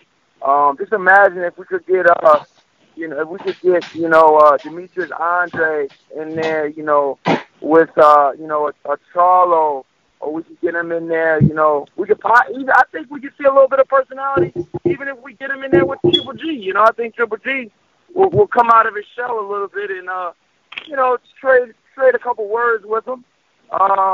If you would have asked me Triple G versus Andre about 4 years ago, I would have said probably Triple G slightly. But Father Time waits on no man. Triple G's no different. And I'm going to go with Andre, man. I think Andre, at this point in his career, I think he schools Triple G. I think Triple G does awful in front of pure boxers. Demetrius Andrade is pretty much a boxer. I've seen he's taken, a hell of a lot more chances than he did early in his career now, which I like because it's a little bit more fan-friendly. But, in the end of the day, he doesn't like getting hit. And who does, But as far as Charlo goes, I want to see Charlo in there with, a really good fighter next. Now that he's a regular champion, it feels weird to call WBC champion the regular champion. Like, it just feels crazy and weird. I don't know what type of shit the WBC has going right now. I mean, and that's another thing, you guys. I'm getting a lot of background noise. It sounds like somebody's moving their whole house. That's Beeb. Yeah, I don't know what's going on with that, man. I'm not even. I'm sitting still here. Balls, I'm sitting still here. I haven't done anything. You're breaking my balls, Daddy. You're breaking my balls, Daddy. And that's why we're not hearing anything, because you're sitting still. I haven't done anything. I'm sitting still. What am I doing? I'm getting accused of everything here. Jesus Christ, dude! You're moving my auntie's townhouse. Jesus Christ! But, I'm not even doing anything here. Yeah, put it on mute, Daddy. You know better than anybody else. Mute yourself, Daddy. I'm not even doing anything. I'm not even doing anything. I'm sitting here listening to you. He just burnt you, son. Hey, B, they're pointing the finger at you, man. I gotta give it to you, man. So, they're pointing the finger at you. They're saying that the feedback's coming from you, B. Schooled, son. Can't subtract from others to add to yourself. You guys know that. Yeah, but listen Beeb though, got schooled. Triple G, I think he's. I don't even think he, could possibly ever get back, but to the top of the game again. Just being that Father Time, those grueling training camps that Abel Sanchez put him through, and he put himself through. He's a hard worker. I will give him that. I haven't heard anything about substance abuse or any type of extracurricular activity. Oh no, you won't hear that. You won't hear that with him, man. No. Yeah, Triple G. That's one thing he has going for himself, you guys. Like, he's not a Kovalev. He doesn't drink vodka mid-camp. So, that's another thing that he has going for himself, that he does have at least that awareness to, respect his body enough to get him through camp and, outside of camp too. I think, I don't think he's going to be like an average typical 37 or 38-year-old in the boxing ring, just because I think he takes care of his body year-round. So that's another thing. But, moving forward, hopefully we get to see these type of fights. Charlo, Adams was a durable opponent. He did get iced by your boy Thompson, as Robbie as Eric would say, a friend of the show. But, he got iced by him, and he's not that good of a – Thompson is not really that good of a fighter, man. And for a guy like Thompson to ice a guy like Adams, maybe he caught him early in his career. Let's be honest. Kevin Farmar's got iced early in his career. Look at him now. Yeah, no, Corey, that happened several years ago. Adams is a different fighter now. If they fought each other now, Thompson would not have had that success. That's why I said the Kevin Farmar analogy, Robbie. Yeah. Yeah. So I said that. I brought that up. But, Thanks, Corey. I really truly believe. No problem, man. Yeah. But I really truly believe that, Adams is a pretty durable fighter. But it just sucks that, Charlo wanted this to come out, to be his coming out party, and for him to do good, and for him to make, leaps and bounds of success, and, he pretty much wanted to ice the shit out of Adams. In so many words, he said he was going to do it. But, nobody expected Adams to be this durable, but Adams said all week, look, I'm not going to go out there and just, I want the title. I want to be a world champion, and there's not this, like, a fighter like Adams who's to say he's going to get this opportunity again, y'all, so he had to make the best of it, and I think he did for the most part. But moving forward, where does Charlo go at 160? Nah, I don't know. PBC, the 160-pound, top-level, top-notch fighters at 160 at the PBC stable are very limited, as far as champions go. DAZN has pretty much, most of them, but let's be honest, you guys. I don't know if you guys touched on it because I've been in and out of the show, but Canelo Alvarez is thinking about moving up, to 168, possibly 175. I don't know if you talked about it, you guys, but when he moves up, the belts stay down. So, that means... There's no belt. He's a franchise champ. There's no belt. He has no belt. He's a franchise champion. He's not a have title. a belt anymore. Who, Canelo? Yeah. Yeah, he doesn't have a belt. They made him a franchise champion, which means he has no more belts. Right. He can fight anybody he wants. That's through the WBC, but is that through the WBA? No. He was a unified champion. That's why I brought that up, you guys. He's not just a WBC champion. He's a unified champion, multiple belts. Got you. Thanks, Corey. What happens to the other belts? Well, I'm wondering now. I'm wondering now, guys. I'm wondering now, guys, that the WBC has done this. Are the other organizations going to follow suit? That's why I brought that up, man. Well, the WBA already has. Well, Canelo said he's moving up, so I think he's going to vacate. What already has, Eric? The WBA has already done the same thing. That's why they have super champions and they have regular champions and they have, world champions, and the actual WBA is the first one to really do this. I didn't hear you say that. I think he's going to vacate the middleweight title. He wants to move up. He even said if he fights Golovkin, he wants to fight Golovkin at 168. Doesn't want to fight him at 160. What do we? And they were saying last night that Kovalev is the front runner for September. Well, wait a minute. We talked about let Corey finish his call, Robbie. Let Corey finish his call. Let Corey finish his call, Robbie. All right. Go ahead, Corey. Oh my God, yo, Robbie strikes again. That's how I always have your back, Corey. I always have your back. You know that. Thank you, Beeb. Thank you, man. Thank you so much. Still love man. you. Even with even while you're moving, you still got my back. Thank you, man. Sitting still right now, Daddy. You know me. Yeah, man. But yeah, I mean, if you guys remember the Joshua versus Klitschko, remember when they sued the WBA in there? Did we see that type of situation happen where maybe a Demetrius Andrade versus Triple G? Maybe could we possibly see, them throwing in the WBA that has been, relinquished by Canelo Alvarez and that Triple G once held? Can we see something like that happen? That's why I brought this whole scenario up. Good question. I don't know. Hello? Yeah. I don't know. Maybe. Thank you, Jerome King, in the super chat. Well, look, you guys. Yes. Well, look, you guys. That's my call, man. Right. I just wanted to give you guys, a couple of different scenarios of what could possibly happen. Hey, man, I know y'all got other callers to get in there, man. Jason in the chat, like I couldn't say earlier, that happened a couple weeks ago. Yes, that was a racist comment, that you did make. Obviously my call got cut off before I could state, why I put you in timeout. You just deserved it, man. I don't put anybody in time. I think I was the first person I ever put in timeout since y'all awarded me a wrench. That's why you got wrench status. You know how to use your wrench. You know how to use your wrench. Thank you, man. I really appreciate that because I don't use that to my, I don't use that and just try to go, putting everybody in time off. You don't have an itchy trigger. You don't have an itchy trigger finger.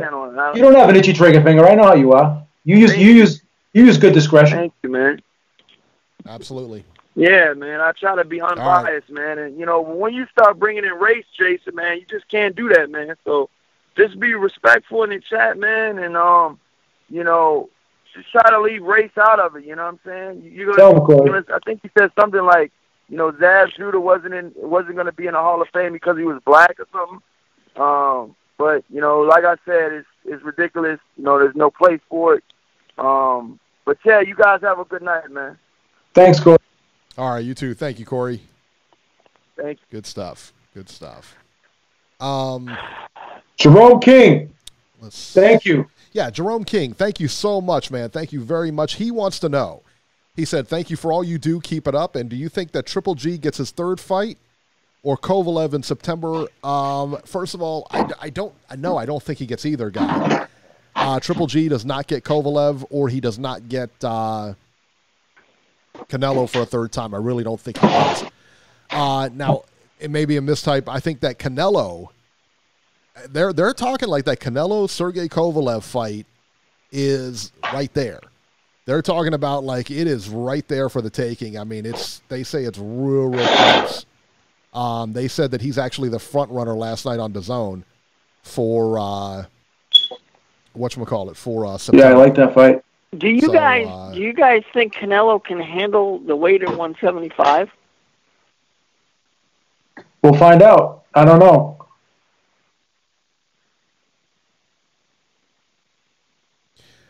I don't know, but I think that Sergey Kovalev is a good move.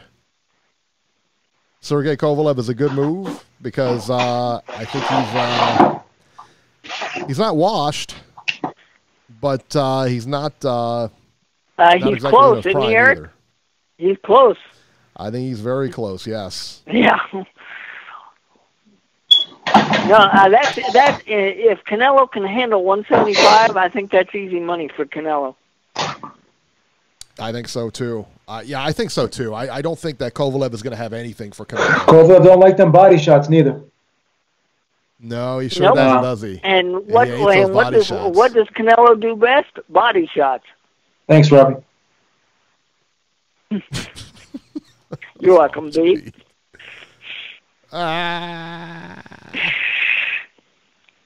All right. And we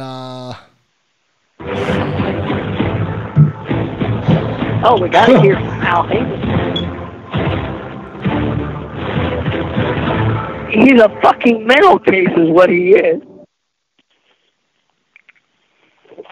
I don't know if Corey's Jason, I don't know if hey, you know what? Let me tell you something. Let me tell you something before you even start. You really need to watch yourself in the chat. You really do. What did I say? Did you just time me out, dude? You know what you said. You know what you said. What did I say? What did I say? You know what you said. You know what you said. The media hates black fighters? Yeah, the media hates black fighters. Black fighters say that all the time. I agree with black fighters. What did I say? That is not what you said. I don't know. I'm trying to figure out what you exactly timed me out for. Just tell me. Just tell me what you exactly timed me out for. I don't know. That's what I'm saying. Dude, I didn't use racist terms. Reese Mack said, Reese Mack in the chat said that Corey Lee called the Porter Emoulian or Mooley after he lost to or beat Dan. You know, Beeb, what are we going to do with this guy? Why do we even deal with him? I can't. Why? I mean, he comes in here and he goes in the chat. He's dropping racial terms in the chat. I mean, that's kind of the one thing where we. I did my best to try to help him. I can't help him anymore. I've washed my hands. I don't even respond to him anymore when he tries to troll me. I'm sorry. Seriously, like, dude. I mean, that's all you have to do is just not use racial terms. At this point, I think. I don't think that's. At this point, I think we have to go the medication route. Because we have to, like, I mean, again, man, we have to, like, we have to draw the line somewhere. We like a free chat. Yeah. Don't get me wrong. I like, having you guys say whatever. That makes the show fun. But when you're going there and offending people like that, I mean, we have to draw the line. Try the conservative therapy route with this kid. I think he needs medication at this point. I mean, seriously. I mean, like, I don't know. There's something wrong here. Well, should we bring him back on? We only have one doctor on staff, and he's the fight doctor. So thanks, Robbie. Well, yeah, just let him go. Let him talk. All right. Go. Did you see what Reese Mack said in the chat? Listen, we're not going to go. I wasn't really paying attention. We're not going. I'll be perfectly honest with you. I'm talking to Beeb. Can you tell me like a little snowflake? Jesus Christ! Hey, Beeb, did you see what? All right, he's done. 805. 805, you're live. Nacho always has to follow that dude. Hello, Nacho. I know, right? Hey, guys, what's up? Hey, I have no problem following it, especially when you guys cut him off. As for the fights this weekend, guys, I'm disappointed that Ray Beltran couldn't make weight because I thought he might have a legit chance if he could make weight to possibly, upset the apple cart and beat Richard Comey. But once he wasn't able to make weight and then you found out that he didn't even attempt to try to lose the weight, I said, yeah, pretty much Comey's got that in the bag. And he went out there and he went out there and he proved it. So it's a good win for Comey. And I'll be interested to see if Teofimo Lopez ends up being next if he beats that Japanese guy next month. That would definitely be a really intriguing matchup for Lopez, especially now that the dad has come out and said that it looks like Lopez could stick around at 135 a little bit longer now that they hired a nutritionist. So I'm curious to see if he hangs around long enough at 35 to take on Comey, and then if he beats Comey, then eventually he gets a shot at Loma. Well, after what I saw on Friday, Nacho, I think he beats Comey. Yeah, I mean it's possible because Beltran, even though he wasn't at his best, he still gave him problems. So I could definitely see a guy like Lopez being able to beat him. But the fact that Comey has that right hand, that always makes him a threat, though, Robbie. So I would definitely be interested to see how it plays out for sure. Yep. In the other fight, Patrick Day, he's a decent fighter, and he went out of his way to basically disparage Adamus, and it was pretty interesting how Adamus just took him apart, and Day wasn't really able to do anything to keep him off of him, and Adamus at the end was teeing off on him like crazy, and he came close to getting the knockout, but he just time, but man, he put one on Patrick Day. So I think Day has had his day. Yeah, that might have been about as competitive as he's going to be, because if Adamus is doing that to him, I can't imagine what Julian Williams or some of these other guys at 54 would do to him. You know? No, so, I was not impressed. What can I? Yeah, exactly. And then as far as the fights on yesterday, I give Andrade credit. He went out there and he won, and he did what he had to do, but I just don't see him being able to get Canelo for sure, because I just think Canelo sees him as a bigger version of either Austin Trout or Lara, in that he's going to try to four corners and not really engage Canelo. And I don't think Canelo wants to fight a guy who, even though he might beat him and look all that impressive in beating him, and I just don't see him being a title holder being enough to sway Canelo to, give him that career-changing payday that Andrade wants. I could possibly see the Golovkin fight happening, because I think Golovkin's kind of out of options. It doesn't sound like he's going to get that third fight against Canelo, because he's refusing to go to Vegas, and Canelo's just adamant about not fighting anywhere else in Vegas when he fights Golovkin. So it doesn't sound like he's going to get that third fight. So Golovkin might have no choice in that.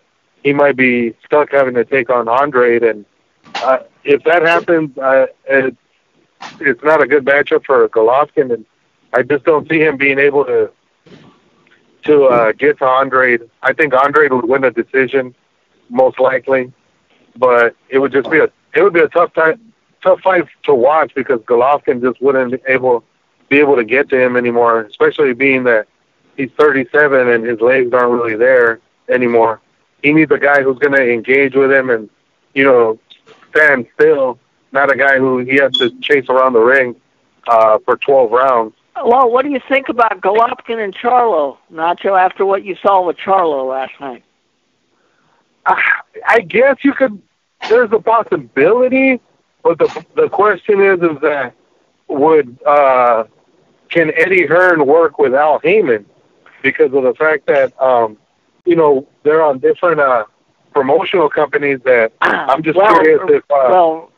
keep one thing in mind. Andy Ruiz is a PBC guider, and Andy Ruiz went over to the zone and beat Joshua. So, now that that's happened, I say yes, they could work together. Yeah, no, you're right. It's a possibility, but I wouldn't mind the fight, because it's a new fight, the division.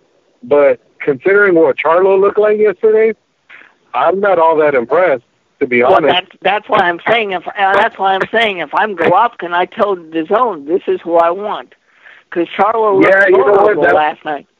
That would make more sense style-wise for Golovkin for sure, because Charlo doesn't move around the ring as much as Andrade does. Right. So yeah, right, Robbie. I think that matchup suits Golovkin a lot better than fighting Andrade at this point. To be honest. If Golovkin is able to get past Charlo, he's not going to be able to avoid Andrade. You're eventually going to have to see the Andrade fight, and the older the Golovkin gets, the better it's going to be for Andrade. Yeah, exactly, because at this point, time isn't on Golovkin's side, especially with him, being up there in age and having, fought so many tough fights in the last few years, that I think it's finally... You've seen that he's lost the step. So, yeah, Andrade would just basically benefit the longer he waits out Golovkin at this point. So, Yeah, I think the Charlo fight makes more sense for sure. But like you said, if he beats Charlo, which he could, then Andrade is definitely going to be there waiting no matter what. And that matchup just doesn't – it's just not meant for Golovkin to win that fight. No, not now. Yeah, not now. And then the other fights really quick. I wasn't all that impressed with real quick, Nacho, because we got to get going. Oh, okay. Okay. All right. Yeah. I'll talk to you guys next week then. All right. See you. No. You can talk about Cal Yafai real quick. Oh, I was just going to say, I wasn't all that impressed with his fight. And he keeps calling out the big names in that division as well. I just don't think with yesterday's performance, he's going to get anybody to take him on. It's interesting, though, because on Twitter, Jason Maloney was out trolling him and calling him out, saying that, he needs to face him next. I wouldn't mind seeing that fight because I think the guy who wins that fight could be a player for Estrada and everyone else. But I just wasn't all that impressed with Yafai, and I think he's gotten a lot of soft defenses of that belt, and he's probably like the weakest champion at 115 right now. So, yeah, I'm not all that impressed with him, and I think somebody like Maloney could probably beat him and, take him out of the mix. Yeah. All right, guys. All right. I know you guys got to go. Week. All right. All right, Nacho. Thank you so much. Thanks, Nacho. There Nacho. Corey Lee Boxing, thank you so much, man. We appreciate it. He says, awesome show, good vibes only. Salute to the chat. Salute to Corey Lee Boxing, for sure. Let's see here. 718. I believe that's Suleiman. 718. Suleiman the God. Hey, how you guys doing, man? How you guys doing? Hey, how's it going, Suleiman? Yeah, I'm happy to see Jamel Charlo wear a WBC belt around his waist. It looks like that's going to be solidified, He's going to start making some defenses. He fought a good fight, man. He fought a very good opponent. The guy is very crafty. He got his left hand hurt. That's why he couldn't stop the guy. But he was tagging the guy flush. He even showed that he had a good chin. I think the thing is that we expecting a little too much from him. I think to tell you the truth, he's the only one that could probably stop Triple G. Triple G probably be able to hurt Andrade. Andrade's been dropped before. He's been hurt before by at 154. I think Triple G just go straight for that belt, the WBO belt, and fight Andrade instead of Triple G keep away from Charlo, because Charlo could hurt him. Charlo tends to load up. He gets excited with the crowd. And I'm very happy to see him as officially have that belt. I think, not for nothing, but people are calling Canelo too courageous. He keeps fighting a couple of fighters and then he moves up. He's also like he's protected because he only want to fight in Las Vegas. I think if he fought Canelo Triple G somewhere else like an MSG, he probably would have lost that fight, both of those fights, because when it comes to boxing, Triple G was scoring. He won those 4 fights, and the third fight he won it, and now he's incorporating a drop power style, like he makes you drop your guard. He attacks you to make you drop your guard. He loads up on the shots. They say he lost a couple of shots. I don't think so. I think he's trying to load up more on the shots to create more knockouts, more fan-friendly style, because he saw that in the Canelo fight that he lost a couple of fights. Besides that, this weekend card was pretty good. The middleweight division was pretty good. It was exciting. We got to see the technical craft about it. They fought some credible opponents, and also Bob Brandt's also going to fight July the 12th against the rematch with Ryota Murata, and in Japan. That's going to be a good fight too. I don't know if Murata still has enough in the tank to upset Bob Brandt, but I wouldn't mind seeing Bob Brandt against Charlo next. Him unify those 2 belts and move on to bigger and better things, because if Canelo's going to vacate the super belt, I think Bob Brandt should be elevated to super champion. And I want to cut it short because I see you want to end the show quick. Okay. You guys have a great day, and thank you for giving me the opportunity to be in your show, man. All right. See you soon, man. Good call. All right. I appreciate it, man. Thank you so much. Hey, I'm getting ready to take the wrenches away from everybody. That's it. I'm just done. I'm just done with you guys in the chat. Getting ready to take wrenches away from everyone, except Joe Lowe. I like Joe Lowe. Yeah. Sound good, Beeb? I think that's the way to go. I just want to say one thing, Exisco. Got a lot of like stupid infighting. Like, I got a show to run here. I got a show to run. You got a show to run, and I can't. I want to say one. Go back and forth to the. I want to say one thing. I want to say one thing to Exisco. I don't think that you meant it the way you said it, but you did use a word that really shouldn't. Like, you should have used the word black instead of the other word you used. That's what I'm saying, because African American people don't like that other word that you used. I know you probably didn't mean it that way, but that's probably why he times you up, because that word really isn't acceptable anymore. I know it's a sensitivity thing. I know you're concerned about PC culture and everything, but in a situation like that, you just got to respect. If someone doesn't like that word, just use the word black in place of it. I don't think that your message was bad. I just think the word that you used instead of using the word black was probably inappropriate. That's all. You didn't mean it that way, but maybe you didn't know. Okay. But that's just it. So sorry. I'm sorry about that. Yeah, but that's the word. That word is kind of looked upon in a bad way right now. That's considered like derogatory. Certain, like, even people that are Chinese or Korean, they don't even like the other word. Like, just things have changed. I mean, just you could say what you wanted to say, but just use the word black instead of that word. That's kind of looked at as a derogatory term right now.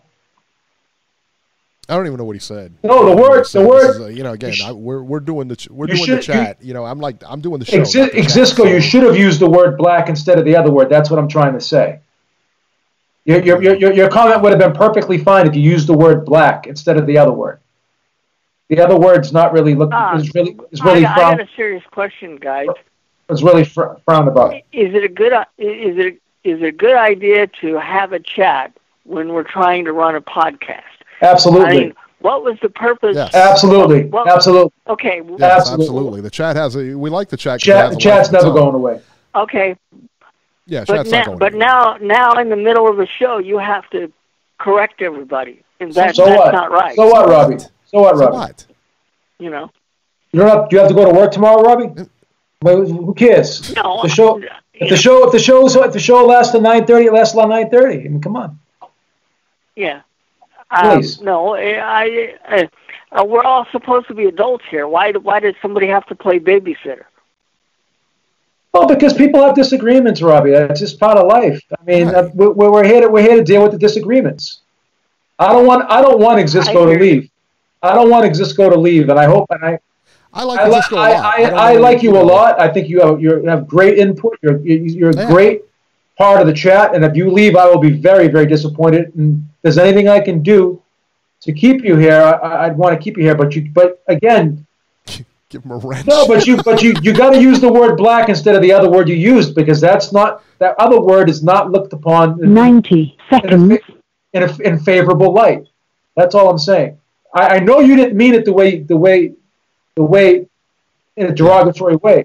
If he did use a word, we understand. Yeah, but yeah, just use the word black from now on. You could, I mean, that's fine. That's all. I'm sorry that there's a disagreement and everything, but I'm telling you can't use that word. It's not. That's looked upon bad as well. You have to use the word black instead of that 60 word. seconds. That's all I'm saying. It's not that difficult. Joe Lopez should be banned for making fun of my shirt. That's for sure. I think that's a mandatory. It's not acceptable to use that word either. Just use the word black. It's fine. That's all I'm saying. That's simple and plain. Don't use that word. Use the word black. That's all. Okay, that's fine. It's all good. It's all good now. Okay. Just different, you didn't know. That's all. Sorry. All right. I'm sorry. All right. Yeah, absolutely. Let's go. We're all good. We're all good. Don't leave, man. Don't leave. Yeah, it's all good, my man. Okay. From this day, 10 be my new seconds. school. Hey, Georgie. Georgie. Hey, what's happening, people? Hey, he's on a What's real going phone. on? Hey, what do you know? That's See, good. you always got to kick me when I'm down, Robbie. Come on now. Hey, you're doing Shout out good. to Trump for them 3 minutes. Shout out to Trump, my president, 2020. Listen, what the fuck is going on with the chat? Just jump in, my man. Just got out of work, so what's going on? Fill me in. What's going on with the shotty? I wish I knew. I tell you what, I'm just trying to make peace with everybody in this chat. I want this chat to be harmonious. I want this chat to be like Sunday dinner, man. We all sit down like a family. We just interact with each other, man. Like that movie, that movie. What was that? Everybody got to understand that these. Go ahead, George. I'm sorry. What are you talking about? No, I'm just saying, like, everybody in the chat, you understand that this is Beeb's chat. You know, this is you guys' rules. And you like, you know, like a composer, you like the maestro, orchestrating the, you know, the symphony. You all got to play a part and be harmonious. So if anybody get offended on something like racial, but I know what Jason get away with. That is power dog shit on him, because he been the call of the year. You know, he should put the example there, but I don't know. I guess that's his energy. Shout out to Jason, a fucking troll. Listen, what's going on with that WBC mafia, man? Can somebody explain to me what the fuck is that franchise? It's ridiculous, man. That's what it is. So the WBA, WBC follow up, what is going to stop? It ain't no stopping it now, huh? Between the divide on the networks and the so-called fucking sanctioning bodies putting all these fucking roadblocks, there ain't no fight to be made. No, Who's the champion of the world? The way it looks, they're making it more difficult instead of easier. But we got to stop these people somehow. The only way we can get out of these hamster wheel is by hitting them in the pockets. We got to stop boycotting these events. Even boxers, they should unite with us, the fans. Something got to get done. So how can you tell anybody who the fuck the champion of the world is? So many straps. Body enough for sanctioning body. That's bad enough on his own, and then on top of that, all this bullshit. Oh, jeez. It's boxing politics at its finest, man. That's what it is. You're such a politician, Robbie. Robbie! We gotta love you, baby. Listen. Eric. You there, buddy? Yes. Man, you sound like you don't even have a pulse tonight. Not alive, buddy. Listen. What's up with that Charlo performance? If it's me or did we just say it's like Sports City with the Charlos? I'm hating on them. You unbiased. I'm gonna take your opinion or whatever you say. Is it me? No, they didn't. He didn't look good he didn't look that great last night. He really didn't. He should have gotten Brandon Adams out of there, and he didn't. And you know, not only that, I mean, he was unable to hurt Adams at all in that fight. He was unable to touch him up at all in that fight. Like, as far as his face went, there was no real bruising on Brandon. He just, he didn't do a lot. He didn't do a lot, I got to be honest with you. I mean, he won the fight, and he won in a convincing fashion. You can't argue the other way. But just not very impressive against a guy he should have. Offense looked a little bit rushed last night. Yeah. Looked a little bit rushed. What is that thing? He's super champion. He's regular champion. He's elevated. He got demoted. He's the full-fledged WBC middleweight champion, and he did not look like it last night. And on top of that, there is nobody, because you got the franchise. Isn't it? Who is he? Canelo? That's Canelo. Canelo, They gave that Canelo's to a franchise Canelo. guy now. That's citizen, man. I don't have a lot to say really. But what can you expect? For a big sigh, hear the big sigh from George. He's like, he's like, fuck this shit, man. I'm done. That is crazy. Listen, everybody out there, please support the channel. Thumbs up. The shit is real here, man. We're here, you know, talking about boxing, what's going on in the boxing world. And we're entertaining on the chat. The chat will never die. I'm against that, Robbie. So let's take out a drop. Yeah, chat for the rules. And everybody behaving and start getting along, man. It's us against the mafia, not us against each other. And I'm outie. Shout out to the UK. Queen boxing outie. Good call, Georgie. All right, Georgie. On a real phone. Good job. Yeah. Rikers let him use the real phone now. The office phone. He must have been cleaning. All right. 7:06. Make it quick.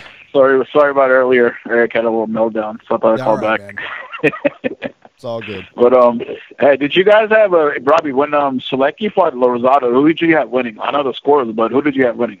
Oh God, how long ago was that, Jason? Sulecki Rosado was the last fight. It was like 2-3 months ago, wasn't it? Like 3 months. No, you remember, right?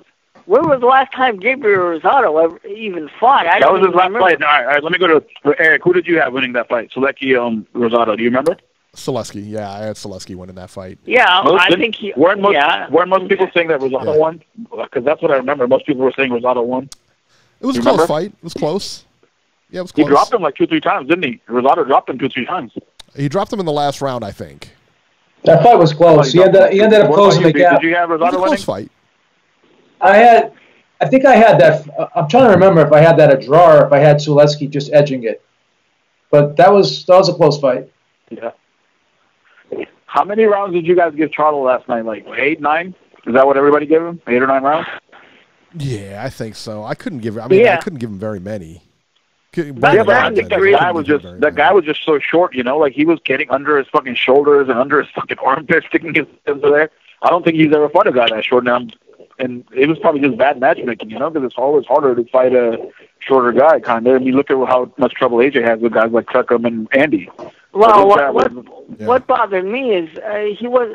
I mean, Adams is a good fighter in his own weight class, but why in the world did you have him actually fight a full-fledged middleweight when he never fought at middleweight before? That, you know, if you're going to have Canelo fight... They just wanted that storyline. They just wanted, because they were going to give him a tune-up, but they thought, let's just give him a tune-up with a guy with some kind of fame from the contender, so it's better. You know, he probably he didn't cost that much, probably $200,000. It looked bad, I tell you. Yeah, the fight was ugly. I was bored as hell. I thought Lubin looked sharper. Like, Lubin's kind of growing. He's starting to look stronger.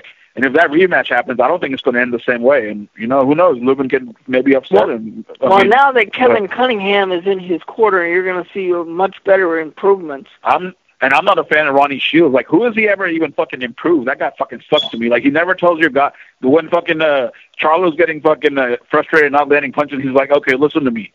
Stop trying to go for the knockout. There's no, like, precise, like, an instruction, like, go to the body or do this punch. Like, there's none of that. It's just, like, motivational talk like Virgil Hunter.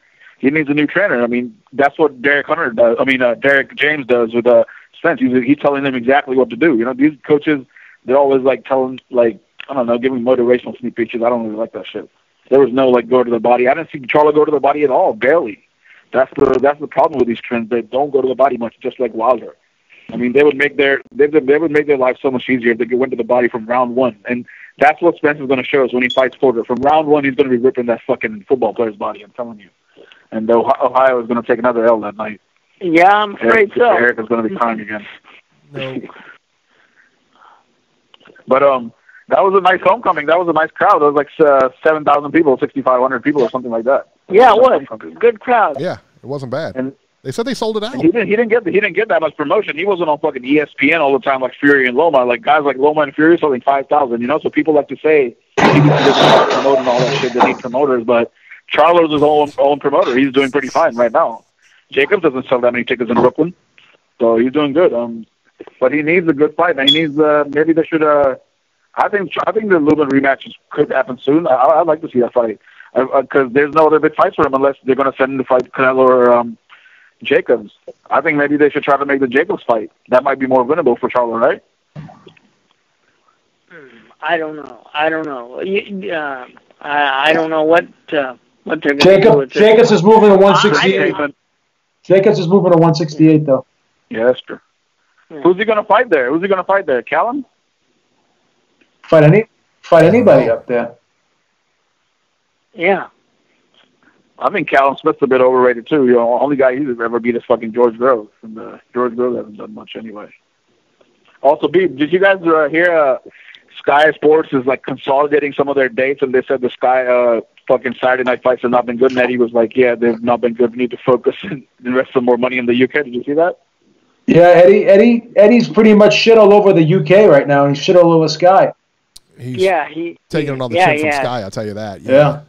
Yeah, and he just canceled another show on July 6th. Like, this is like the second or third show they've canceled. And, you know, he kind of blamed it on Buatsi. Buatsi just fought like 4 weeks ago, and this guy was putting pressure on him to come back after 4 weeks. Who does that? I've never seen Arum or fucking Heyman put one of their top prospects, put pressure on and be like, oh, you got to come back in 4 weeks to fucking save my show. He was like, oh, I wanted Buatsi to fight, but Buatsi took a week off. And I'm like, what the fuck? He doesn't care about his fighters at all, dude. Have you seen these guys like Heyman or Arum? They don't bring their prospects back like after 1 month. I don't see that shit. He's the only one who does that. Yeah. That's kind of like, he's just like he's treating them like fucking cattle and shit. Blaming the fucking young kid because he took a week off. He just had a fight in fucking Madison Square Garden. He doesn't have to come back after 4 weeks. I mean, that's kind of maybe 3 months. I agree. Not after 4 weeks, that's kind of crazy. I agree. You know, 4 weeks. Who brings him? And Buatsi has potential, man. You don't want to get him fucking beat up or something. You don't have to like give him a week off and put him right back in camp. I don't think you should do that. That's fucking crazy. Look at how he uses fucking David. Look at how he uses David Price. He just throws him on the card as a fucking filler. Like, getting knocked out like 10 times, like back to back to back, and he's like, "Oh, I like Price, so I keep putting him on the cards." Like, Jesus Christ, that guy shouldn't be fighting at all. His eyes look fucked up. Also, what do you guys think about Jarrett Hurd? They said he triggered the rematch Tuesday, so that fight is heading to Philly probably. That's gonna be good. Well, you know, Jarrett Hurd better have a better game plan, or it's going to wind up the same kind of result. He better fire all his corner. His corner was fucking full of shit last time, man. One of his cornermen were wearing shades and shit, putting Vaseline in his eyes. There were like a bunch of rookies in there. That's crazy. And that was BBC's doing a lot of homecomings. There was Charlo last night. Hold on one second. He's at the drive-thru. We have Tank Davis coming up with a homecoming. I know. Yeah, Tank is what? July 11th? July 27th. Yeah, and then there's Brandon Figueroa going to Texas, so that's kind of good. This is what we need, man. More homecoming fights so the crowds are better, you know? So you can have the local crowds cheering for them. He really does. Yeah, he really does, because before he was making fights, you know, way away from people's hometowns. He wasn't going to hometowns, and I think they're doing a better job of that. I think that's something they really got under control, and they're doing a better job of. This year, they've done like what? Like they took Hurd to Washington, they took Charlo to Houston, and then they took Spence, and Mikey was in Texas, so that was Spence's second back-to-back homecoming fight. Now Tank, then Brandon Figueroa, the younger brother. That's good. Also, do you guys know that Tuksuk, that Mongolian kid, you know, he beat Morero, the Morero kid that fought on the undercard last night? He's Gary Russell's mandatory. Have you seen that guy? Tuksud something, that Mongolian kid? No, he's Gary Russell's mandatory, I think. And Eddie Hearn said, I'm not sure about signing Gary. He said, I don't want to sign Gary and just give him one fight a year. I think he's still the CDC, you know. Did you guys watch? And also make sure you guys watch. Oh shit! Did anybody watch the fight camp or face off tonight during the afternoon? No. Anybody? No. Man, I missed it too. Those are today, so look out for the replays on Fox Sports 1. Fight camp is always good. Good deal. What all else? Right, Jason. All right, guys. Jason, always a pleasure.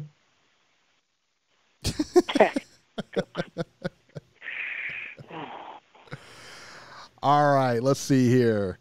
All right, so Khan and Pacquiao finally has a date. Amir Khan versus Manny Pacquiao is set to take place on November 9th in Jeddah, Saudi Arabia. This is all according to Amir Khan. Khan states that a verbal agreement is in place for the fight to happen. And if people believe that, I've got a swampland in Arizona for you. Right. The problem is that everything I've read, there's nobody in Pacquiao's camp that has any statement on that has made any statement on this. So good luck getting that fight. And finally, Klitschko, Vladimir Klitschko and his family and friends were rescued after a yacht they were on off the coast of Spain caught fire over the weekend. How scary is that, man? The former heavyweight boxing champion tweeted on Tuesday morning, "Be careful what you wish for." Then he shared a video of the incident. Fate took my wish for some, and a bit too literally, some adrenaline. And on our boat trip on Sunday night, ended up being our boat igniting and the family and friends being evacuated by the Coast Guard and fire rescue team. No worries, though. We're all fine. So, yeah, man, that's pretty crazy. That's pretty nuts, man. But he's okay and his family's good. So, hey, all's well that ends well. That'll do it for this edition of Ringside Reporter. As always, you can catch Robert on Twitter at Ringside Robert, or you can call Ringside Robbie's Corner at go ahead. 773-572-7781. And you can leave me a message. The podcast should be up tomorrow. Good deal. You can catch Joe Habib on Twitter at jhabib1 and find our YouTube channel at ringsidereporterlive.com. I'm at Ringside 73, and we will see you next week.